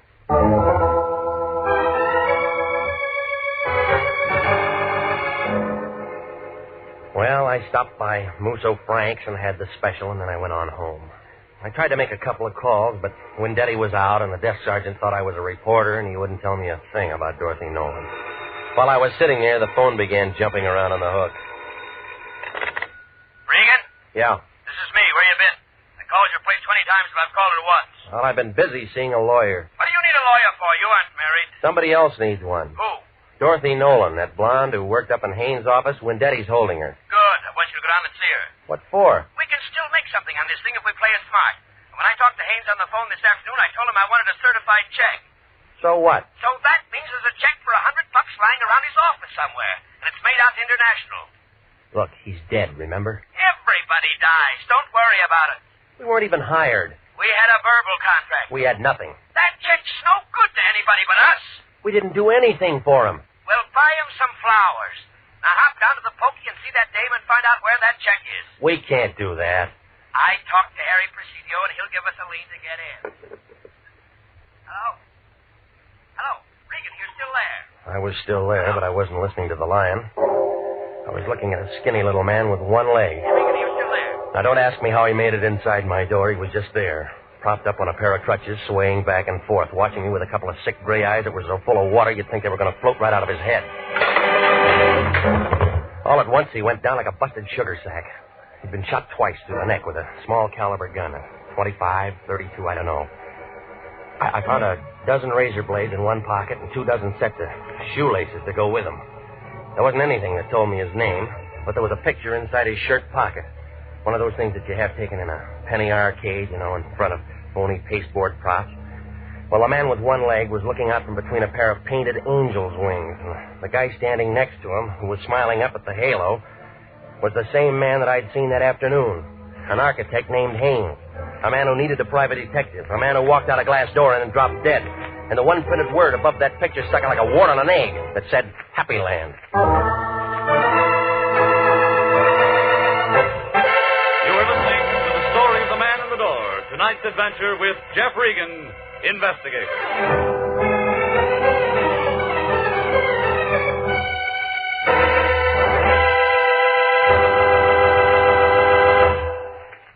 Here is a special and important message to every businessman listening. To every businessman, regardless of the size or the type of his business. Gentlemen, do you realize that the schools of this community help you every day that you're in business? That's right. For one thing, our schools teach the boys and girls of this community to cherish the human rights, the free enterprise on which our country and your business are founded. With each new generation graduated from our schools, the Army defending our way of life, and your business grows stronger. What's more, good teachers and well-equipped schools do a better job of developing our children's talents. The result? School graduates who become more skilled and more efficient employees. So remember, any time and taxes that you contribute to improving local schools are an investment in your own business future. Education is good business. Education can maintain our freedom. And freedom is everybody's job. And now, back to the story of the man in the door and Jeff Regan, Investigator.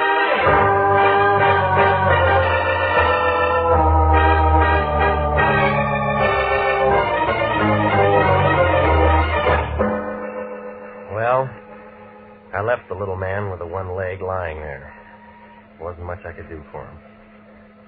I wanted to wait before I called homicide. I took the picture I found in his pocket and I drove to Happy Land. It turned out to be an open-air penny arcade on 5th and Main. Smelled like all the hot dogs in the world had been made right there. There were machines all over the place telling you how strong you were, how rich you'd be, and who you'd marry. All for a penny. I guess it wasn't much of a bargain. The only customer was a sailor trying his luck at the shooting gallery. Back in the corner, a tired-looking girl in light blue slacks and a dirty gray sweater was sitting on a stool by the hot dog counter staring at nothing. Want some pennies? Not right now, no. Oh, just looking? Go ahead. You figure out where you're going to spend your money, come back, and I'll give you some change. You got a picture gallery here? Oh. Don't tell me you're a real big spender and want to have your picture taken. Maybe. You got one? Yeah, we got one. Where is it? In there. If you really want to get your picture taken, I'll climb off this stool and take you back. I want to tell you now, if you're just trying to be sociable, you can go and fly kites. You run the picture concession? I run the picture place and the hot dog place, and I sweep out in the mornings. Oh, I wish I had better brains than to marry that slob and get myself stuck in a cheap dump like this. All right. Do you remember taking this picture? How would I know? I take a lot of pictures. Well, come on, look at it. All right. Yeah, I took it. That what sold you? When? What do you think I am? Can't remember what night it is every time a pair of drunks comes in and wants their pictures taken together. Well, try to remember, will you? You're a real wise guy, mister. You don't want no picture. You just want some talk.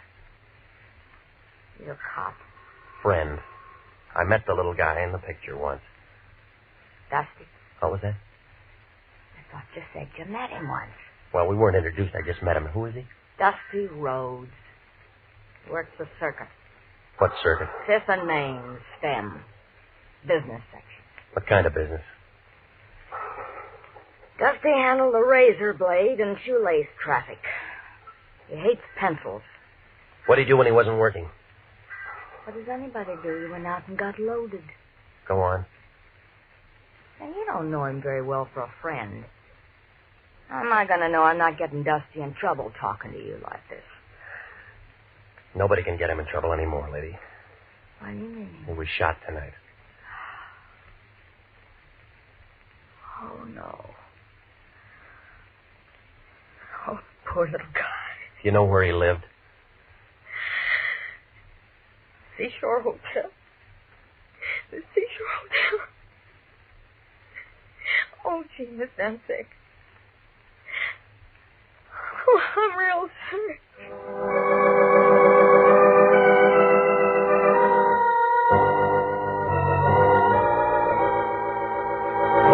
Brother, the seashore caters to many types of people. Good and bad, just out of the pokey. 2 bits a night for transients, $1.50 a week for solid citizens. And sign and register, it's a law. I'm not looking for a room. Then you're wasting my time, brother. My beer's getting warm. Look, I'm a private investigator. My name's Regan. I liked you before you said them 2 words, brother, but you have soured me. Private investigator means private eye, and it all means cop. And you are not welcome. Now blow. I'm trying to find out something about a man named Dusty Rhodes. We do not ask questions, and we do not give answers. Now blow. I was told he lived here. You find me tongueless, brother. Now blow. Did you know him? During the last 5 years, I have acquired 85 pounds and a very bad heart, or I'd have you in the alley right now. Oh, yeah, sure you would. Here. Abraham Lincoln was a very fine man, and he took a very fine picture. I seem to have found my tongue, brother. Will it be? The key to his room for a starter, huh? Disallowable and punishable by fine and imprisonment. Into the hall, turn the bent fist to the right. Thanks. Well, I don't know what I expected to find there. Outside of more razor blades and more shoelaces was a little room full of dirty white curtains and a wire bed that sagged in the middle. I was standing there watching a neon sign advertise beer a block down the street when I thought I heard somebody behind me. Whoever it was had been drinking bad whiskey, but he was still pretty good. It landed a quarter of an inch above my right ear, and I piled up in a lamp, a chair, and a pitcher full of water. Live berries get you a look, brother, but doesn't get you a room. Besides, it's already taken and the bed's over there. Now, come on. Yeah, you didn't go to sleep, brother. You was knocked to sleep. I apologize. Why the games? Who came in after me? You're the only one. You sure? My name's Sam Preacher. Brother, I'm very sure. Well, maybe he was waiting for me, huh? I don't generally ask him, but the question is this. Why? Oh, I don't know. Unless... What's the matter? Something missing? Just a picture. You can get lots of pictures. You didn't see anybody? That makes the third time, brother, and the answer's still negative. Okay. Then let's blow, buddy, huh?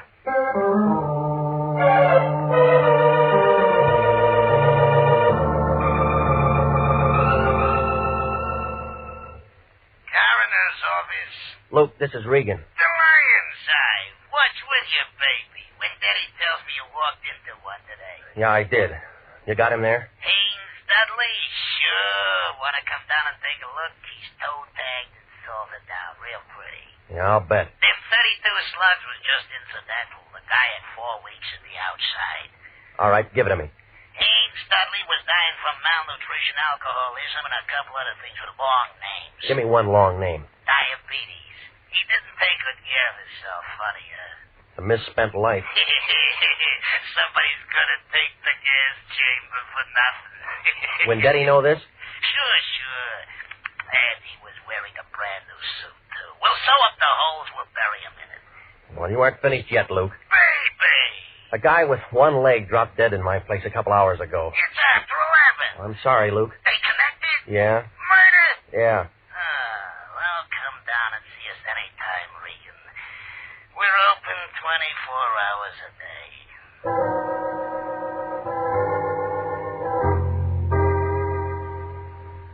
Well, at the homicide office, they told me she'd been released about 10 o'clock. They said a lawyer named Henderson had put up the bail and handled the whole thing. They gave me an address on her, and I went out there. It was a bungalow court on Normandy, and it took her a long time to answer the door. Oh, you? Yeah, tell me how tall I am. Well, I'd love to, but not right now. They told me you'd been out since 10 o'clock. Maybe I should have come sooner.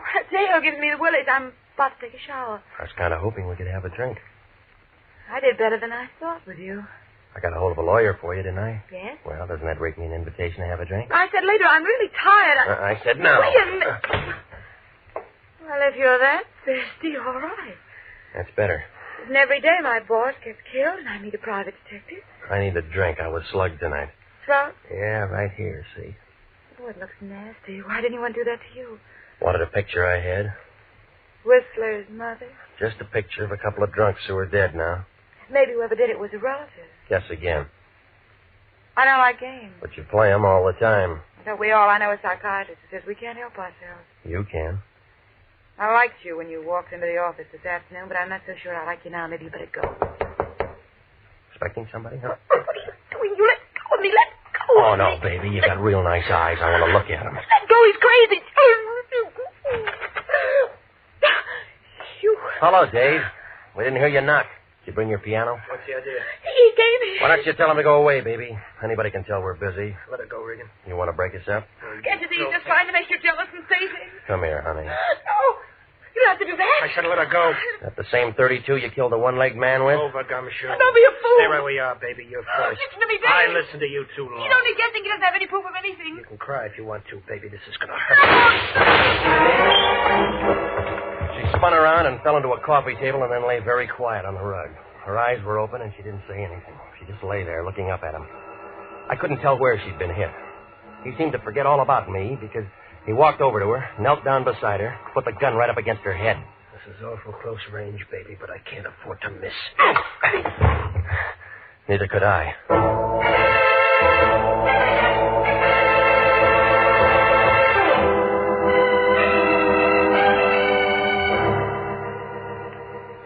Well, when Daddy and I stuck our heads together, and it all came out when we looked into a couple of things. You see, Dave Henderson was Dudley Haynes, and he was wanted for attempted murder and embezzling and one thing or another back in Ohio. So he figured it'd be a good idea to bump himself off. Dorothy helped him with the idea. They both went down on Main Street, and they picked up an old bum, dressed him up in a new suit, and shot him. I was supposed to walk in with Dorothy, and she'd identify the body, and as far as anybody knew, Dudley Haynes would be dead. Dave didn't figure that she'd be taken down. She didn't figure that she'd get scared, and neither of them figured the man with one leg was a pal of the man that they'd shot. Well, it seems that they'd looked through a lot of files, and they'd figured that a lot of murders go unsolved. Maybe they do. I don't know. Well, anyway, he sat down on that little bench up there in San Quentin last week. The one with that bucket of acid in the room. Oh, he held his breath as long as he could, but everybody has to breathe. He's buried up there with a lot of other guys that figured they could get away with murder. Dorothy? She wasn't hurt too bad. They had her in a wheelchair for the trial. She got 15 years as an accomplice. Some kind of a deal. State's evidence and all that. I don't think I'll wait for her. She wasn't that good.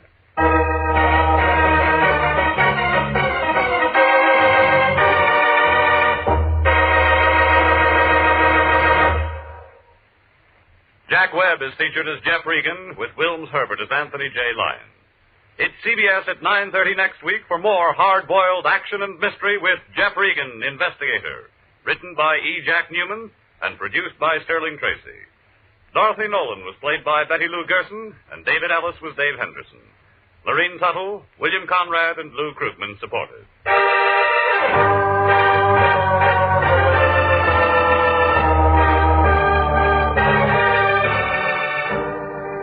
It's perfectly natural and wholesome for some men who want to leave great wealth behind.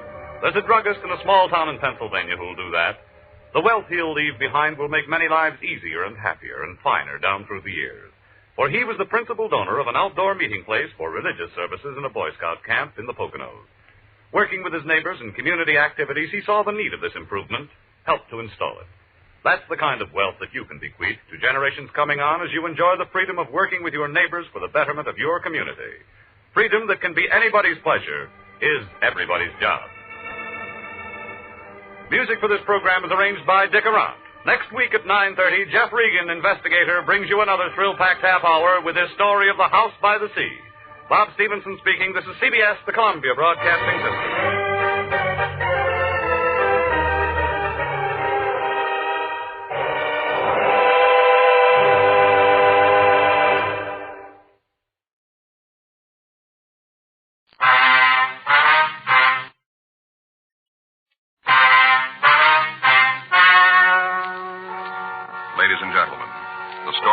To hear is true. The names have been changed to protect the innocent. Dragnet.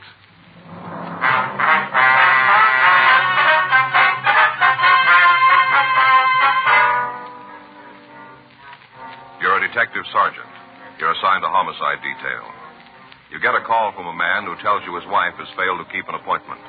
There's no trace of her. There's evidence of foul play. Your job? Find her.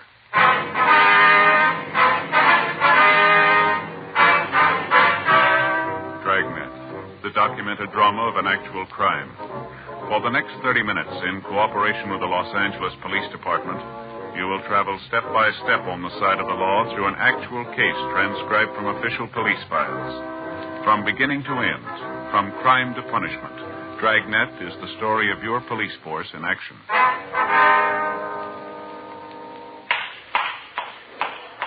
It was Friday, August 7th. It was warm in Los Angeles. We were working the night watch out of homicide detail. My partner's Frank Smith. The boss is Captain Lorman.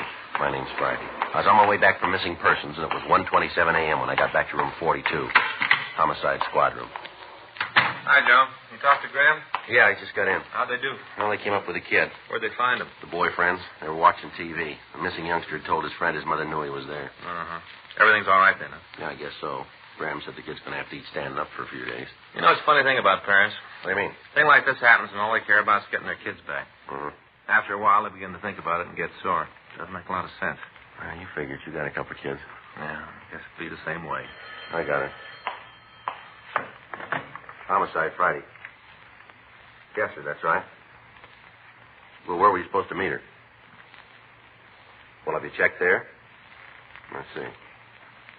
All right, you want to give me that address? Yes, sir.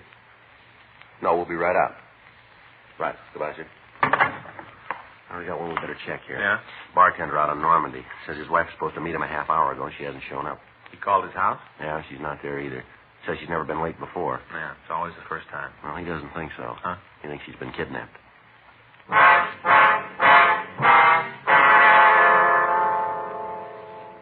Frank and I left the office and drove over to the bar. It was located on the corner of Normandy Avenue and Monroe Street. In the event the story we'd gotten on the phone was true and the woman had been kidnapped, we parked the car down the street and I walked back to the place.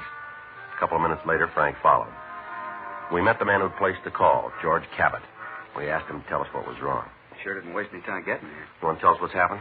Yeah, my wife's gone. How do you mean? Ethel's disappeared. Well, when'd you see her last? This morning when I left the house. Have you talked to her since then? Yeah, 12:55 tonight. She called here to tell me she was on the way down. Mm-hmm. Did you see him all right then? Yeah, as far as I could tell. Possible that she might have stopped at one of the neighbors? Well, I thought about that, too, but I checked. None of them have seen her. You called your home, Andy. Yeah, I didn't get any answer. I tell you, something's happened to Ethel. I'm about to blow my cork not knowing what it is. Well, maybe she's still at the house and didn't hear the phone ring. Yeah, I figured that, too. Maybe that's her. Hello. Ethel, what? No, this is Cabot's Bar and Grill. Yes, ma'am. Who? No, I didn't see him tonight. No, I'm sure. Yeah, I'd know him. No, lady, I'm not lying for him. He isn't here. Yeah, if I see him, I will. Yeah, good night. Wasn't her. Yeah. Woman's in the same fix I'm in, only she can't find her husband. Cabot? Yes, sir. I hope you won't be offended by this, but does your wife drink? You mean you think she stopped at some bar and got gassed up and just didn't show up? Is that what you mean? No, that's not exactly what I meant. I just asked if your wife drank. Well, you got it all wrong. Ethel has a martini once in a while before dinner, but if she wanted to drink any more than that, she could come down here and I'd pour for her. All right. It's a question we have to ask. You understand that? Just as long as you don't think that Ethel's a lush, because she is. You said you checked your house, huh? Yeah, when she didn't show up, I waited a while, and then I got worried and called Mrs. Lawrence. She's the lady next door. Mm-hmm. Asked her if she'd seen Ethel. Yeah. She said my wife had been over there all evening. They were playing that baseball game, line drive, you know, with the cards. I don't think I know it. It's a new game. Anyway, they played that for a while, and then they watched the television, and at 12:30, Ethel said she had to come down and meet me. Mrs. Lawrence said she left the house then and drove away. Mm-hmm. This neighbor's kind of bubbleheaded, you know. She's not real bright about things, so I thought that maybe Ethel had gotten sick and couldn't answer the phone when I called. Yeah. I called a cab and went home. The car was gone, so was Ethel. I checked the whole house and the yard. Not a sign of her. Looked in the front closet, too. Her coat was gone. I'm sure she'd left the house. Mm-hmm. I had the cab driver come back to the bar the same way that Ethel always drives it. I thought maybe there was an accident or something. If there was, I'd be able to see it. You know, people or cops. Yeah, I understand. Wasn't anything. Does she always come down here at night? Regular as clockwork. Never misses. Excuse me. Yeah, sure. Hello. Yeah. No, I remember. No, ma'am, I haven't seen him. Look, lady, I got my own troubles. I'm not trying to cover up for your husband. Well, it doesn't make any difference to me or not what you think. He isn't here. Okay, that's fine with me. Never ran up more than a 30-cent tab anyway. And even then, he ate all the peanuts on the bar, and you tell him I said so. Yeah, good night. Real crackpot. You were saying that your wife made it a practice to come down here, is that right? That's right. You see, our boy was killed in the Pacific 5 years ago, our only kid. We both took it pretty hard. It got on Ethel's nerves sitting around the house by herself, so she'd drive down to pick me up. Get here a little early and help me with the cleanup. Yes, sir. Called at 12:55 to say she was leaving, walk in the door at 1:05. Didn't vary more than a minute either way. Mm-hmm. Depend on the light at the corner of Denmore and Santa Monica. If she makes it green, it's 1:04 when she walks in. Otherwise, she's a minute later. I see. Does she always call before she leaves the house? I can walk over to the phone at 5:01 and pick it up. Know she's going to be on the other end. Has your wife been in good mental spirits lately, do you know? How do you mean? Well, I mean, has there been anything on her mind? Anything that worried her more than usual? No, she didn't say anything. If there was, I'd have been able to tell. Is there any special reason why you think she's been kidnapped? Just that she's gone. It isn't like Ethel to do something like this. I know it's not her idea. Never done anything like this before, then? No. Mm-hmm. Do you have a picture of her we could have? Sure, I got one in my wallet. Probably that woman again. Hello, look, I haven't seen you. What? Now, look, don't you try that with me. No, I don't. If you hurt her, I'll make you sorry the rest of your life. Hello? Hello? Cabot? Cabot? What? What's the matter? guess I made a mistake about the whole thing. How do you mean that? I guess nothing's happened, Dad. We'll just forget I called you about it. Is that the way you want it? Yeah, I'm sorry to cause you all the trouble. I'd like to buy you a drink if I can. No, thanks. Sorry about the whole thing. You want to tell us what they said? Who? Party on the phone, man. I don't want to talk about anything. You're not going to help your wife that way. Now, what did they ask for? Look, I told you guys it was all a mistake. Now, why not let it go at that? How about the picture you were going to give us? There's no reason for it. The whole thing's a goof-up. The way you talked on the phone didn't make it sound that way. All right, she's gone. Those are the people who have her. They asked for money? No. They said for me to sit tight and not to tell anybody or they'd kill Ethel. I'm going to do like they say. You're taking a big responsibility on yourself, Cabot. Maybe so, but she's my wife. This is a big city. It's going to be a little tough for us to find the kidnappers without your help. Not so bad. How do you mean that? I got an idea who they are. It isn't going to be too hard to find out. You go out on a limb and you may give your wife more trouble than help. Ethel's my wife. You're not going to let us help you then, huh? No, and I don't want to go over it anymore. I got the only stake in this anyway. Well, you're wrong about that. What? What about your wife?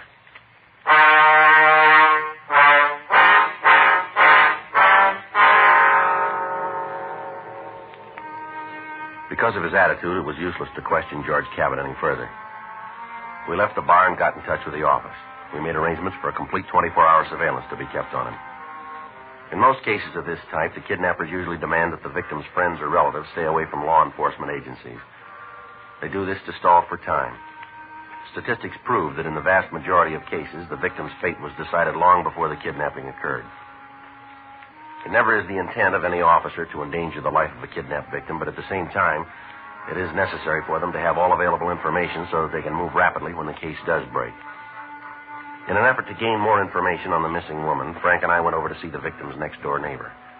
She identified herself as Carol Lawrence and asked us into the house. I'm not sure this is quite proper, you know.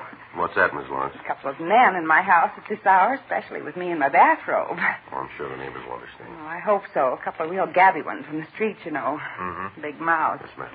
Guess you being policeman, it's all right, you think? Yes, ma'am. Okay, then. What do you want to know? When did you see Miss Cabot last? You mean Ethel? That's right. I saw her tonight. Why? What time did you leave? Well, I guess it was about 12:30. Say where she was going? Didn't have to. What do you mean? Ethel only goes one place that time of night. Yeah. Down to pick up George. We understand she usually calls him before she leaves. That's right. I left here at 12:30, went next door to get a coat. A couple of minutes later, I heard her drive off. What can you tell us about her? Nice woman. Real nice. Yes, ma'am. We're great chums, you know. Belong to the same club and see a lot of each other. Mm-hmm. You see, my husband's gone, and Ethel's man works every night, so she's alone a lot of the time, too. I understand. Ever since their boy was killed, she's been kind of empty. How was that? Their boy was killed. Yes, she's ma'am. been kind of empty ever since. I see. Then, too, George don't help much. Well, what do you mean, Miss Lawrence? Oh, maybe I shouldn't have said anything. Well, it's all right, ma'am. Oh, I sure don't want to get nobody in trouble. Well, you won't. You won't nose it around that I told you anything. No, ma'am. How about you? No, ma'am. One thing I can't go is a person who carries tails. Just can't go. And don't want anybody to say that about me. Well, yes, ma'am. What is it you're going to say? I guess it'll be all right. You're so honest looking. Thank you. He is, too. Yes, ma'am. What would you like to tell us, Miss Lawrence? Well, you know, poor Ethel isn't very happy. Is that so? Oh, my. Yeah, I feel so sorry for her sometimes. What about? Well, it's that husband of hers. Mr. Cabot? Yeah, oh, he's a good provider and all, but I always say there's more to life than just that. Yes, ma'am. Nice home, good car, paid bills and all, but George isn't the fella he makes out, you know. That so? Why do you think Ethel goes down to that bar to pick him up every night? Well, we don't know. Why don't you tell us? You're a man. You should be able to figure it out. She doesn't trust him. That's why. Uh-huh. All those girls hanging around the bar. Ethel notices things like that. George has got pretty big eyes, too. It doesn't take a lot of imagination to add it all up. Well, has Mrs. Cabot ever talked to you about all this? A couple of times. She'd come over, crying because of something George had said or done. She'd tell me. Mm-hmm. No, sir. No matter what it looked like, they weren't very happy. Did they have a quarrel that you know of? A lot of times. George used to yell at her, scream about her, leaving him alone. You could hear it over here. Summertime, you know. The windows are open. Sound carries right over. Couldn't really not hear it. And mind, I didn't try. Yes, we understand. Any of these quarrels ever get violent, do you know? You mean, did George ever hit her? That's right. Oh, you bet he did. Gave her a black eye once. Took a couple of weeks for it to go away. Poor Ethel. She tried to hide it with makeup. She could still tell. I see. When she left, did she say that she was going down to pick up her husband? Yeah. Told me she had to go get George. Made her a little mad tonight. Why is that? Missed the last part of the movie on TV. I see. Ethel had to leave before we found out who the swindler was. Uh-huh. Can you tell us what kind of a car the Cabot's drive? Pontiac. Coupe or sedan? Sedan, light blue. What year? This one. Brand new. Do you happen to know the license number? No. Couldn't give that to you. Didn't pay a lot of attention. Do you know if they do business with one service station? No, I can't tell you that.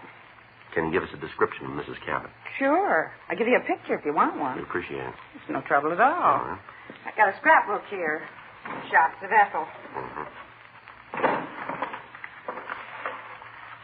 Ah, here's that pencil sharpener I was looking for. Here now. Now, I know it's here. Is that it there, the book? No. That's my high school annual. Now, wait just a minute. Well, it is here. I know it is here. Oh, here it is. I took all these myself. Yes, ma'am. It's very nice. Oh, that's my husband. I took that at Coronado Island one spring. Yeah. Oh, here's one you can take. This one here in the chef's hat, that's Ethel. We were having a barbecue, and she was the cook. It's a little fuzzy, but it gives you an idea what she looks like, you see. Well, her hair's cut short now. Had it cut last month. Kind of bob-like. Well, you can take it. Thank you very much, ma'am. You know, I just thought of it. You haven't told me what this is all about. Something happened to Ethel and George? Well, we're not sure yet. We're just checking out a complaint. Oh, well, as long as you're all right. Yes, ma'am. Well, I think that about covers it. Sure like to thank you for your cooperation. No, I'm happy to help.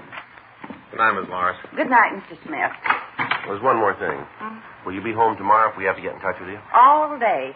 If I don't answer right away, let the phone ring for a while. I got some work to do in the garden. All right, ma'am. Thank you very much. Well, I hope I helped you out. Good night. Good night. Good night.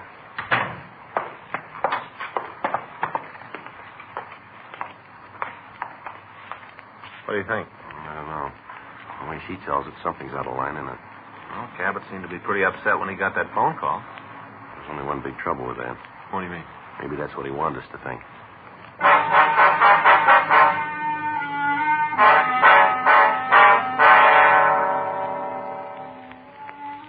2:45 a.m. Frank and I got back to the office. We ran the names George and Ethel Cabot through R&I, but we found no record on them. We sent a teletype to DMV up in Sacramento asking for all available information on a car registered to George Cabot or his wife or both. Frank went over to the business office to see if the men in the units that were keeping Cabot under surveillance had reported in. There were no messages. We made a 15.7 report directing it to Captain Lorman, telling him of what had happened and what action we'd taken. At 3:52 a.m., we were ready to leave the office.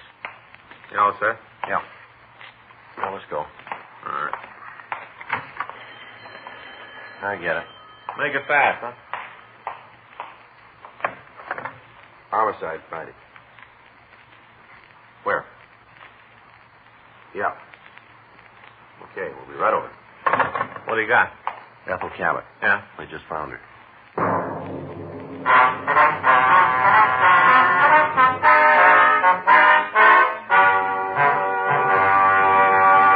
You are listening to Dragnet, the authentic story of your police force in action.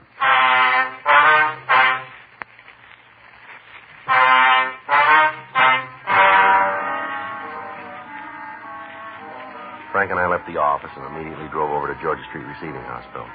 When we got there, we talked to Dr. Sebastian, and he gave us the whole story.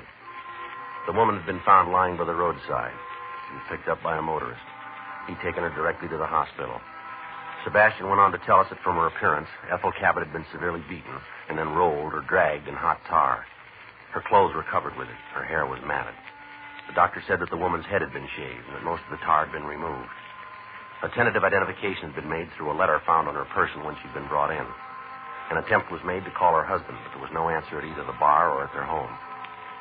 Frank and I waited until the woman had been treated. Then we went in to talk to her. She was in a state of severe shock, and she was incoherent. Don't hit me anymore. Please don't hit me anymore. It's out of her head. Yeah. I didn't do anything. Don't hit me. Miss Cabot, Miss Cabot. Please let me go. Please. You're all right now. There's nothing to be afraid of here. You're lying. You're in a hospital, Miss Cabot. You're all right. Don't let him get me anymore. Don't let him touch me. Nobody's going to hurt you, Miss Cabot. Where's George? We're trying to reach him, ma'am. I don't want to see him. Whatever. All his fault. George caused this? They told me. Well, who said that? Both of them. They said they were doing it for George. There were two people? Yes. They kept hitting me. And he poured the tar over me. There wasn't anything I could do. Nothing. Did you know these men? They kept hitting me. George, tell him to stop. Not anymore, please. Not anymore. Miss Cabot, do you know who the two men were? No, I don't know him. They didn't have any reason to do it. Except for George. That's what they told me. I didn't know they were going to hit me like that. Did you hear a name? No, I don't know him. Did either one of them call a name of any kind? Please make him stop. Don't let him pour any more tar on me. Miss Cabot. Burns. I can't stand anymore. Miss Cabot, can you tell us what the men looked like? George, tell him to stop. Tell him. Miss Cabot. No, we're not going to get much more out of her, Joe. No. Better get a policewoman up here to stand by. Yeah. George, make him stop.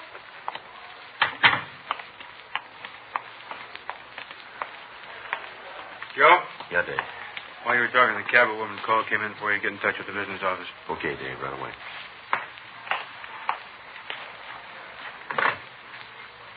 They probably got a line on Cabot, huh?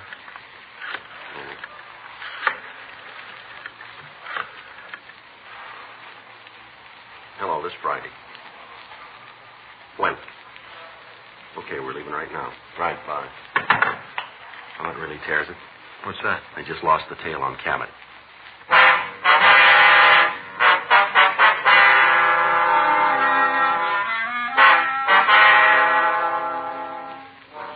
Frank and I went back to the office. We got in touch with the unit who'd been assigned to keep Cabot under surveillance. They told us that the man had gone downtown and had entered an all-night movie. In the darkness, he managed to get away. A team of men was sent out to his house, but he hadn't returned. A stakeout was set up on it. A check of his bar failed to yield any additional information as to his whereabouts. A local broadcast was sent out to all units asking that they be on the lookout for the man. If he was found, he was to be taken into custody, and we were to be notified immediately. 6:45 a.m. Frank and I checked out of the office, and we went home to shave and change our clothes. At 8:15 a.m., we got back to homicide. There was somebody waiting to see us. You want to see us? You Friday and Smith? That's right. I'm Arnold Leffer. I got something to tell you. All right. You heard from Cabot? No. Oh, I figured maybe he'd call you. You know him? Yeah, I work for him. Help out in his place. You heard from him? Yeah, this morning. He called me at home. Did he say where he was? No, but I think he'd been drinking. He sounded like it. Yeah. It was either that or he was mad, one or the other. Is that right? Yeah, last time I heard him talk like he did this morning was when he had that beef in the bar about a week ago. What was that all about? Oh, a couple of guys thought they were pretty rough, tried to prove it to George. Yeah. Well, he cleaned up the place with him. What caused that beef? Well, they started to get loud with a couple of girls in the place. George told them to quiet down. They didn't do it, so he told them to get out. Yeah. They didn't want to go, and they tried to put the muscle on George, but they tried it with the wrong guy. George really showed them. That's all? Oh, yeah. Bounced them both right out in the street. Guys were pretty sore about it. When did this happen? About a week ago. I don't remember the exact date. Mm-hmm. They were pretty sore. Told George they'd find some way to get even with him. I get it. Homicide Friday. He's not here right now. Can I take a message? Mm-hmm. Yes, ma'am. No, he's not working today. Yes, ma'am. Well, if you give me your number, I'll have him call when he gets in. All right. That's 98. Yes, ma'am. No, it's right in the message book. No, he'll see it. That's right. Yes, ma'am. Mm-hmm. No, he'll look at the book when he comes in. No, the first thing. You bet. Well, you're more than welcome. Yes, ma'am. Bye. You know these two men? Yeah, I've seen them a couple of times around the bar. You know their names? Well, one of them's called Jack something or other. I don't know the last part. How about the other one? I can't do you any good there. You know where we can find them? Yeah, that's one of the reasons I come in here. I want to tell you what George said to me. Yeah. Well, he said he found out who kidnapped Ethel, told me he was going to get him. He mentioned this Jack. Figured it was the same guy. Where can we find him? Well, there's a rooming house over on 7th. I can show you. Well, let's go. Look, there's something else, though. What's that? Well, I was at the bar when George called, and after I talked to him, I checked around. Yeah. His gun's gone.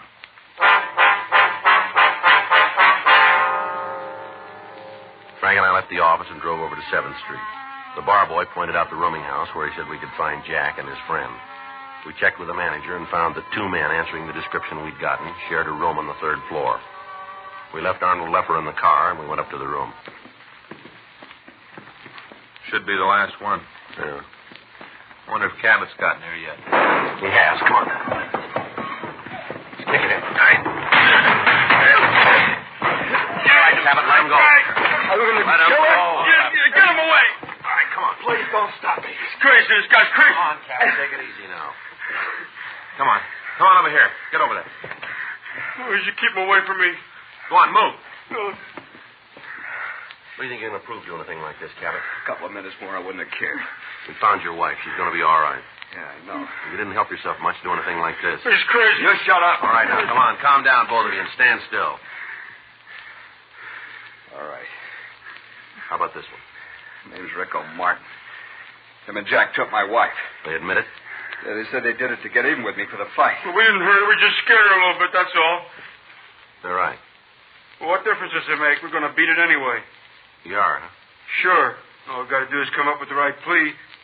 And you got it all figured, haven't you? Sure, there's a lot of ways we can go. Yeah, we got one in mind.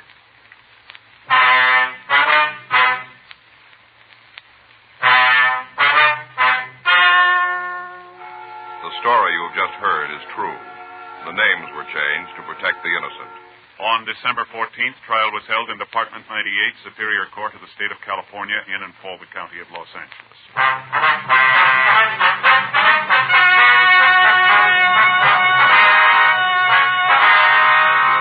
Jack Prescott Bischoff and Rico Blake Martin were tried and convicted of kidnapping 1 count. They both received sentence as prescribed by law. Kidnapping with bodily injury is punishable by life imprisonment without possibility of parole or by death in the lethal gas chamber.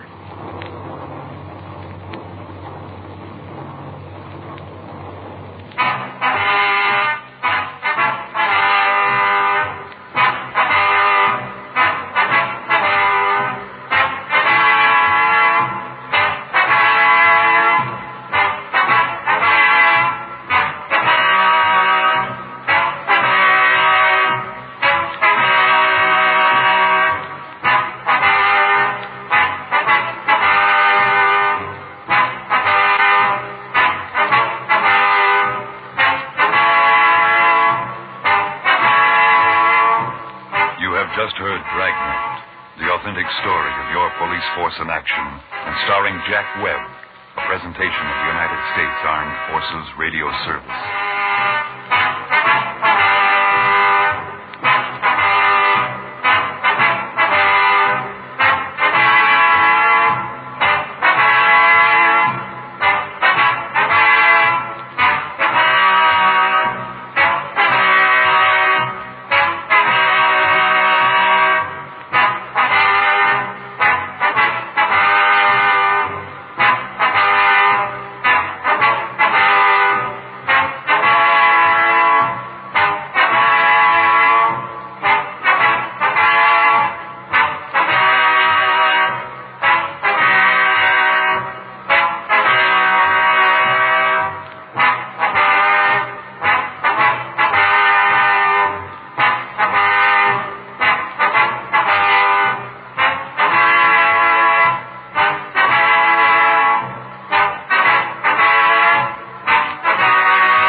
Ladies and gentlemen, the story you are about to hear is true. The names have been changed to protect the innocent. Dragnet.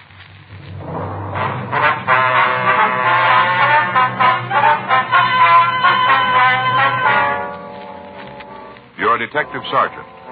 You're assigned the missing persons detail. You get a call that a man has failed to return to his home. There's reason to suspect foul play. Your job? Investigate.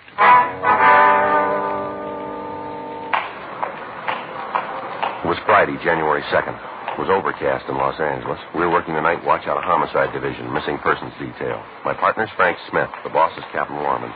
My name's Friday. I was on my way back from communications, and it was 8:12 a.m. when I got to room 24, squad room. Well, it's hard to believe, isn't it? January 2nd. Another year gone by. Yeah. You see this evening's sports page? No, I didn't. Why? Still talking about that Rose Bowl game. Oh, is that so? You know, Joe, looks to me like that last play of the game is going to end up like the Dempsey-Tunney thing. The what? The Dempsey-Tunney fight. Oh, no, I don't think it will. Oh, yeah. Big controversy over that last play. Well, since when? All the sports writers agree. Well, that's where you're wrong, Joe. How do you figure that? I read them all. Examiner, Times, Herald, News, The Mirror. They all agree the officials called it right. Uh-huh. All the sports writers, huh? Every one of them.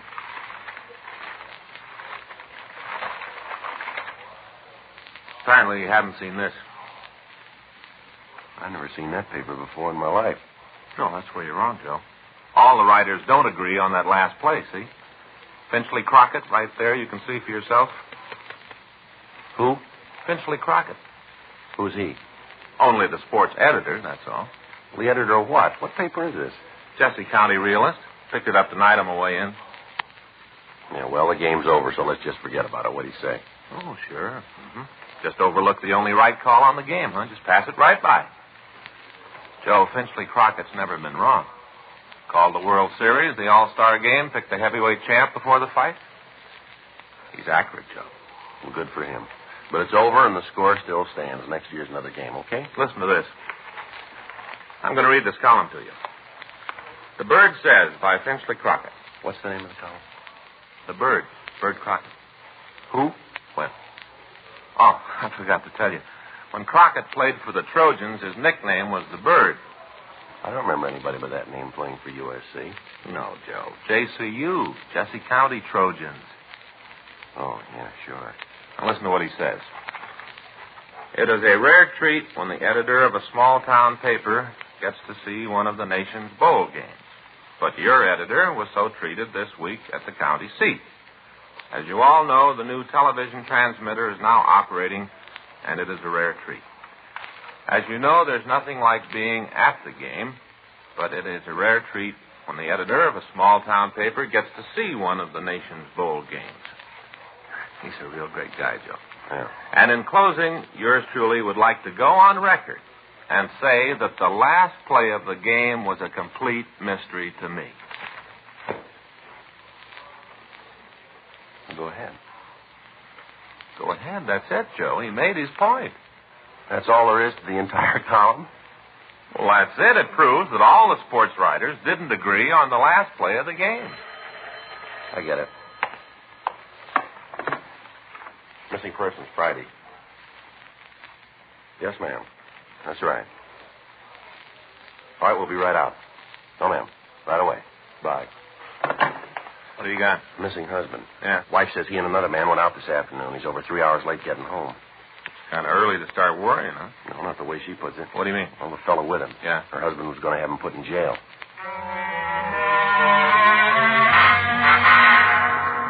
8:32 p.m. Frank and I left the office and drove out to the address. It was located on Agatha Street. The lettering on the window read, Helmer's Mannikin Rental and Sales. The store was dark except for a single light at the rear of the place. We knocked, and a small woman in her 50s answered the door. We identified ourselves, and she asked us in. You want to come back to the office? Thank you. Watch your steps there. It's kind of dark. Thank you. These dummies sure look like real people. Yes, we specialize in lifelike models. I've been working on the books, trying to keep my mind off of what's happened. You want to sit down? That's all right, Miss Helmer. You go ahead. You want to tell us what this is all about now? Jason's gone. That's your husband's name, Jason Helmer? That's right. How old is he?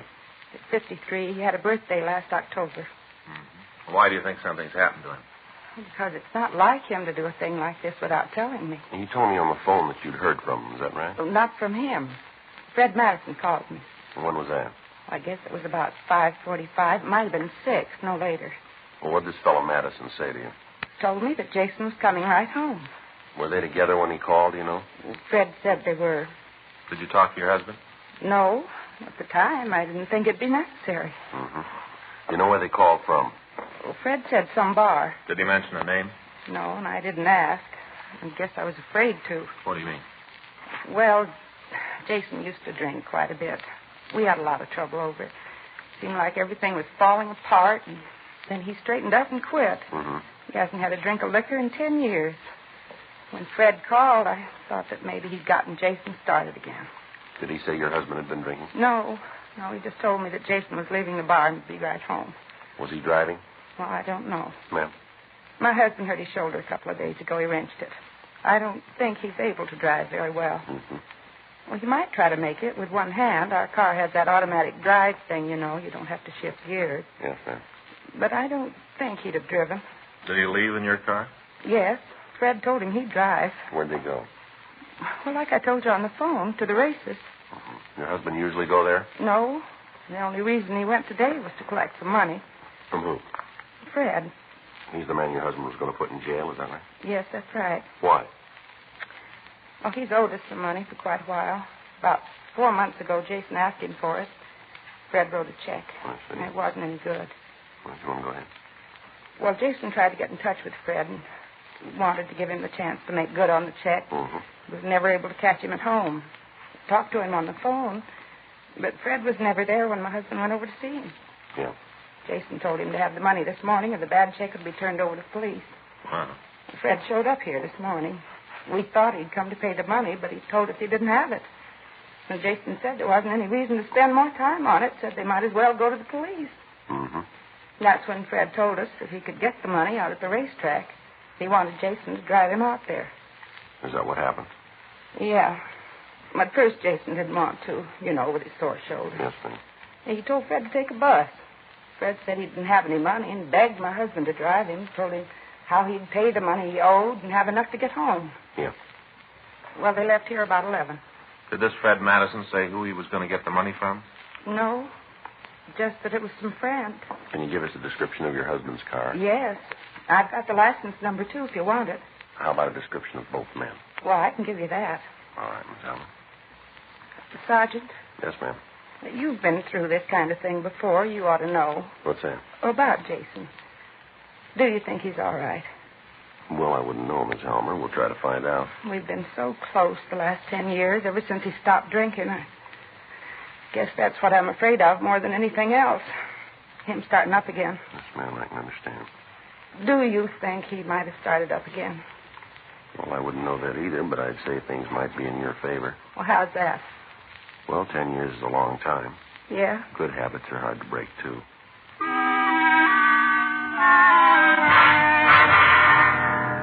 Before we left the store, we got a complete description of Jason Helmer and Fred Madison.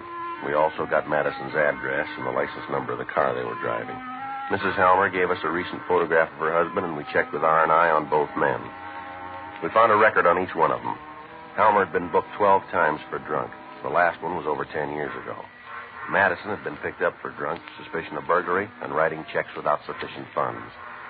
We checked the jails and the hospitals, and we found that neither man had been booked in the last 5 hours. We went back to the office and got a local and an APB on both men and the car. 9:46 p.m. We drove out to talk to Fred Madison. There was no one at home, but we got the information that his wife was employed at a restaurant on Clay Street. We went over to see her. Can I help you? Yeah. I'd like to see Mrs. Madison, please. Who are you? Police officers. This is my partner, Frank Smith. My name's Friday. Here's our identification. Uh-huh. Well, I'm Lorna Madison. What do you want? A few questions we'd like to ask. You mind going in the back to talk? I don't want everybody in the place to know my business. All right. Booth back here. Been hard enough to keep the job. Go ahead. Sit down. Thank you. Thank you. Can I get you some coffee? No, thank you. Oh, ma'am. I don't have to ask you what this is all about. I guess. Beg pardon? Something about Fred? Yes, ma'am. What'd he do? Well, we're not sure that he's done anything yet, Miss Madison. And why are you here? We're trying to find him. He is in trouble. We just want to talk to him. Could you tell us where he might be? He should be home. Are you tied there? Yes, we have. Well, I don't know then. He left this morning and said he'd be home early. Have you heard from him? No. Did he say where he was going when he left? The racetrack. Was he going with anybody, would you know? He didn't say. kind of work does your husband do, Miss Madison? He's a collector. What's that? He collects corks and bottles. Ma'am? I'm trying to tell you he doesn't work. He just drinks. Mm-hmm. And how could he afford to go to the races? He can't. The only money he's got's what he can borrow from other people to steal from my purse. Did he say why he was going to the races? No, I don't care what he does anymore. I tried to help him, but he doesn't make any effort to change. Just goes on drinking and feeling sorry for himself. Any idea of where he'd go if he was drinking? Any place where he can mooch a drink. He's even tried it here. Can you give us the name of any of the places? Yeah, I can tell you, but will you tell me what he's done? Well, it's just like we said, Miss Madison. We're not sure that he's done anything yet. That's the truth? Yes, ma'am. We'd just like to talk to him. All right. I think I can help you find him. I got a phone call earlier this evening. From your husband? No, from a friend of ours in the valley, David Neeson. Fred had called him. Mm-hmm. Fred wanted to use his place tonight. Davis said he could. I asked him if Fred had been drinking. He said he couldn't tell, but I know he has. Follows a pattern. How's that, Miss Madison? He's done it before. Go out to David's place, drink himself into a stupor. David always calls me, so I won't worry. Mm-hmm. Could I ask something of you officers? All right. If you find him there, will you do what you can for him? What do you think it's going to do any good? What do you mean, Mr. Friday? I don't think he'd take our help, would he? Why? He didn't want yours. Miss Madison gave us the address of the place where her husband was supposed to be. We also got the address and phone number of David Neeson. We put in a call to him, but he hadn't heard from Madison. Frank and I left the restaurant and drove out to the San Fernando Valley. On the way out, it started to rain. 3113 Nordhoff Street was a small redwood house. We parked the car and walked up onto the porch. Frank tried the door. Better try it again. Yeah. Yeah, who's there? Madison, open the door. Go away, I didn't order anything. Come on, Madison, open up. Doesn't sound like he's doing too good. Yeah.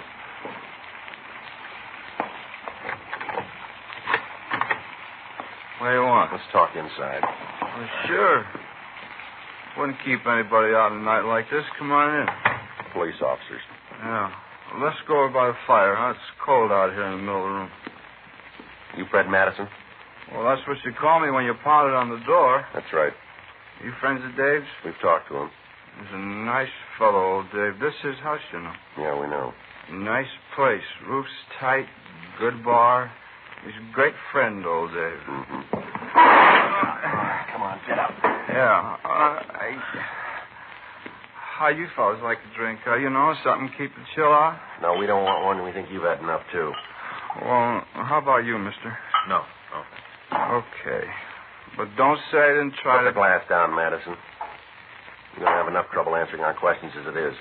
Well, that's just where you're wrong. Is that right? Yeah. One thing everybody says about old Fred, he can handle his booze. You've never seen old Fred swinging. Put that glass down. Okay. I'd like to cooperate. Mind if I sit down? Here, I'll help you. Sit right here. All right. Old Dave ought to get some cushions for these benches. Oh. Yeah, you want to start talking now? Whenever you're ready. What'd you do today? All day? That's right. Nothing. Absolutely nothing. Where'd you go? Took a little ride out to the track. The races? Yeah, took a little ride. Did you go by yourself? Mm-hmm. I said, did you go to the races by yourself?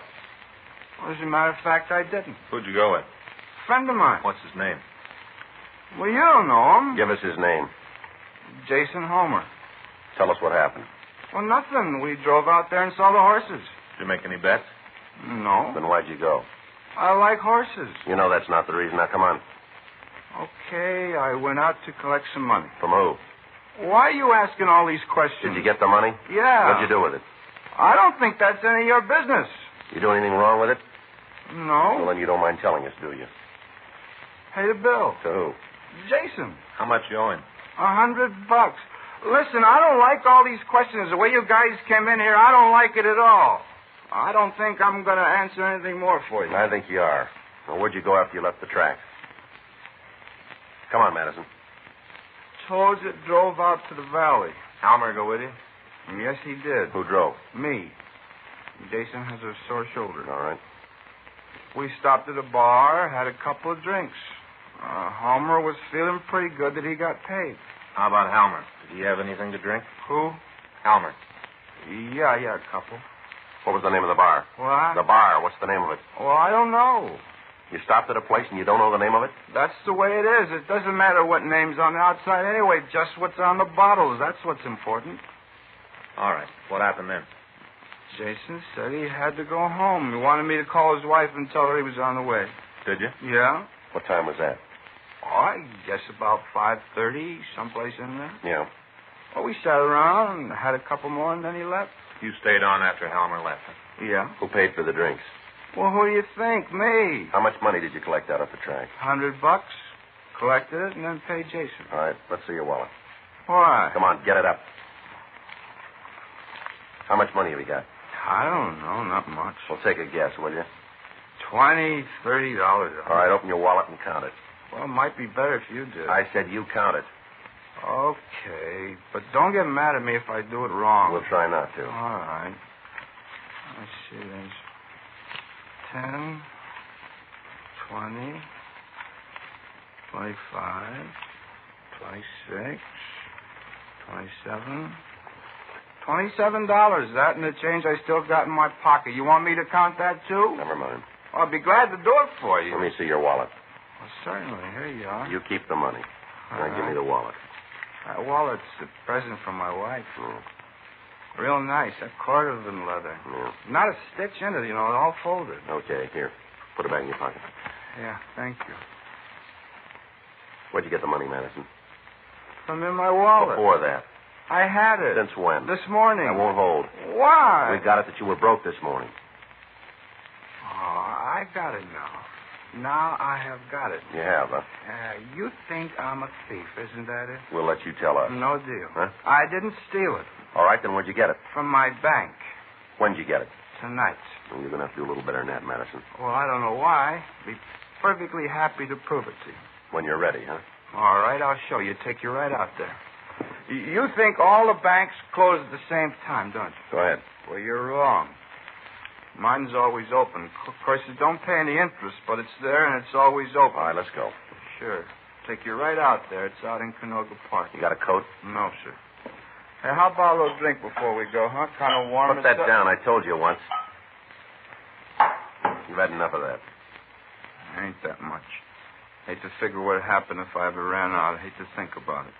It'd be terrible to have to go without it. Well, I'll tell you something. What's that? If that bank of yours isn't there, you're going to get the chance. Because of Fred Madison's condition, it was difficult to know how much of the truth he was telling us. We went back to the car and started to drive toward Canoga Park. On the way, we stopped and put in a call to Mrs. Helmer. Her husband still hadn't returned. Madison directed us to drive to a ranch-type house on Kelvin Avenue. By the time we got there, it stopped raining. We parked the car and walked up to the house. There were no lights on and no answer when we rang the bell. All right, Madison, you through playing games now? Bank's out in the backyard. What? Backyard. There's a barbecue out there. Bank's the tin can near there. All right, show us. Sure. I used to live in this house. That's so. Yeah, always figured that someday I was going to need some money. One time I just went out and buried some. Figured there'd be a time when I was going to need it. Yeah. And it's a tin can near the barbecue. What time were you here today? Well, I don't know. I don't have a watch. Haven't got any idea, huh? Sorry. That catch is kind of tricky. You got to pull it towards you. I always meant to fix that when we lived here. All right, now where's the barbecue? Well, one of you got a flashlight? Now, let me have it. You tell us where you want it pointed. See, you don't trust anybody. Where's the barbecue? It's over in the corner of the yard right near the fence. Where, over here? Now, swing the light over to the left. All right. There's nothing there. Maybe I made a mistake. It's been a while since I've been here. It must be in the other corner of the yard. Over here, huh? Yeah. All right. Take a good look. You're not doing so good tonight, are you, Madison? I don't understand it. I saw it today. Mm-hmm. Probably the owner of the house, huh? Yeah, we'll check with him. I sure don't understand it. Right in the corner of the yard near the fence. Something you fellas are looking for? Police officer, sir. We tried the door. There wasn't anybody home. Can you tell me what this is all about? You live here, do you? That's right. What are you looking for? You know anything about a barbecue pit in the backyard here? Yeah, what? You want to tell us where it is? I tore it down 3 months ago. We returned Fred Madison to the office for further interrogation. Frank and I attempted to talk to him without result. He said he couldn't remember where he'd gotten the money. He couldn't tell us where Jason Helmer was. We put in a call to the missing man's home, but he still hadn't returned. We rechecked the hospitals and the jails without result. 1:14 a.m. We were ready to give it up for the night. Frank went over to the office, and I got Madison ready to leave. You going to take me to jail now? You called it. Come on. Joe. Hold it up, Madison. What do you got? A call just came in about Helmer's car. Yeah. They just found it.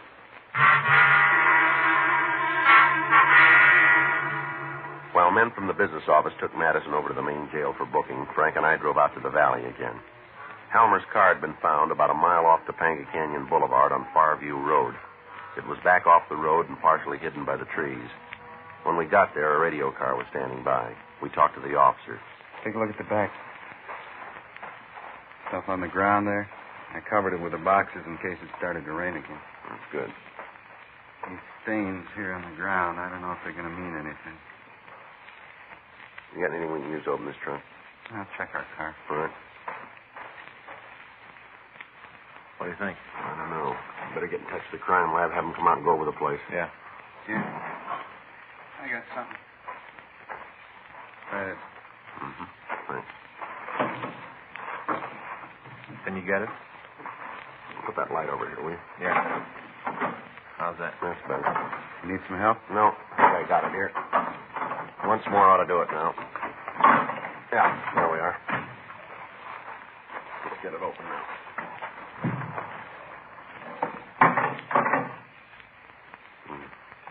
Thought maybe we'd be wrong. Yeah. It's Helmer. We put in a call to the crime lab, and they came out and made an investigation of the scene. From what we could tell, Helmer had been killed by some sort of blunt instrument. His empty wallet was in the trunk beside the body. 6:48 a.m. We had Fred Madison brought from his cell. I feel lousy. My head feels like it don't belong to me. Why don't you tell us the truth? You haven't told me what this is about. There's no reason why I should answer your questions if I don't know what you're trying to get at. We told you. We want the truth. All these questions over and over, the same things. You can make it easy on yourself. Well, how? Come up with the right answers. But I've told you. Yeah, like the bar you went to called the I Don't Know, huh? I'd tell you the name if I knew. I've been drinking pretty good. I'll get it. Right. Yeah.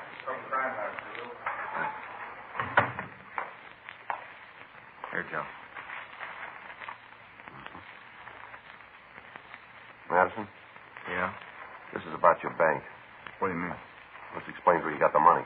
What? When you took the currency from Helmer's wallet, you left 3 perfect prints on one of the celluloid envelopes. You mean something has happened to Helmer? You tell us. Come on, you can drop the bluff. These prints are enough to indict you. You want to tell us? He was going to send me to jail. I didn't get the money at the track. I tried to get him to give me some more time. Yeah. I was so righteous about it, said I had enough time. He was going to go to the police. Mm-hmm. I pleaded with him, but he wouldn't listen. It happened real quick. Maybe if I hadn't been drinking, it might not have been this way. I don't know. Yeah. When I started to think about the big trouble I was in, I figured it was all that kind of money. Is that right? There really was a guy at the track, you know. He was going to lend me the money to pay home. Mm-hmm.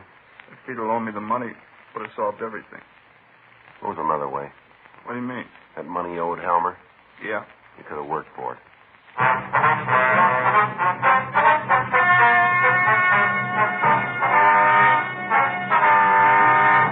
Frederick Carson Madison was tried and convicted of murder in the first degree and received sentence as prescribed by law. On recommendation of the jury, he was sentenced to life imprisonment in the state penitentiary, San Quentin, California.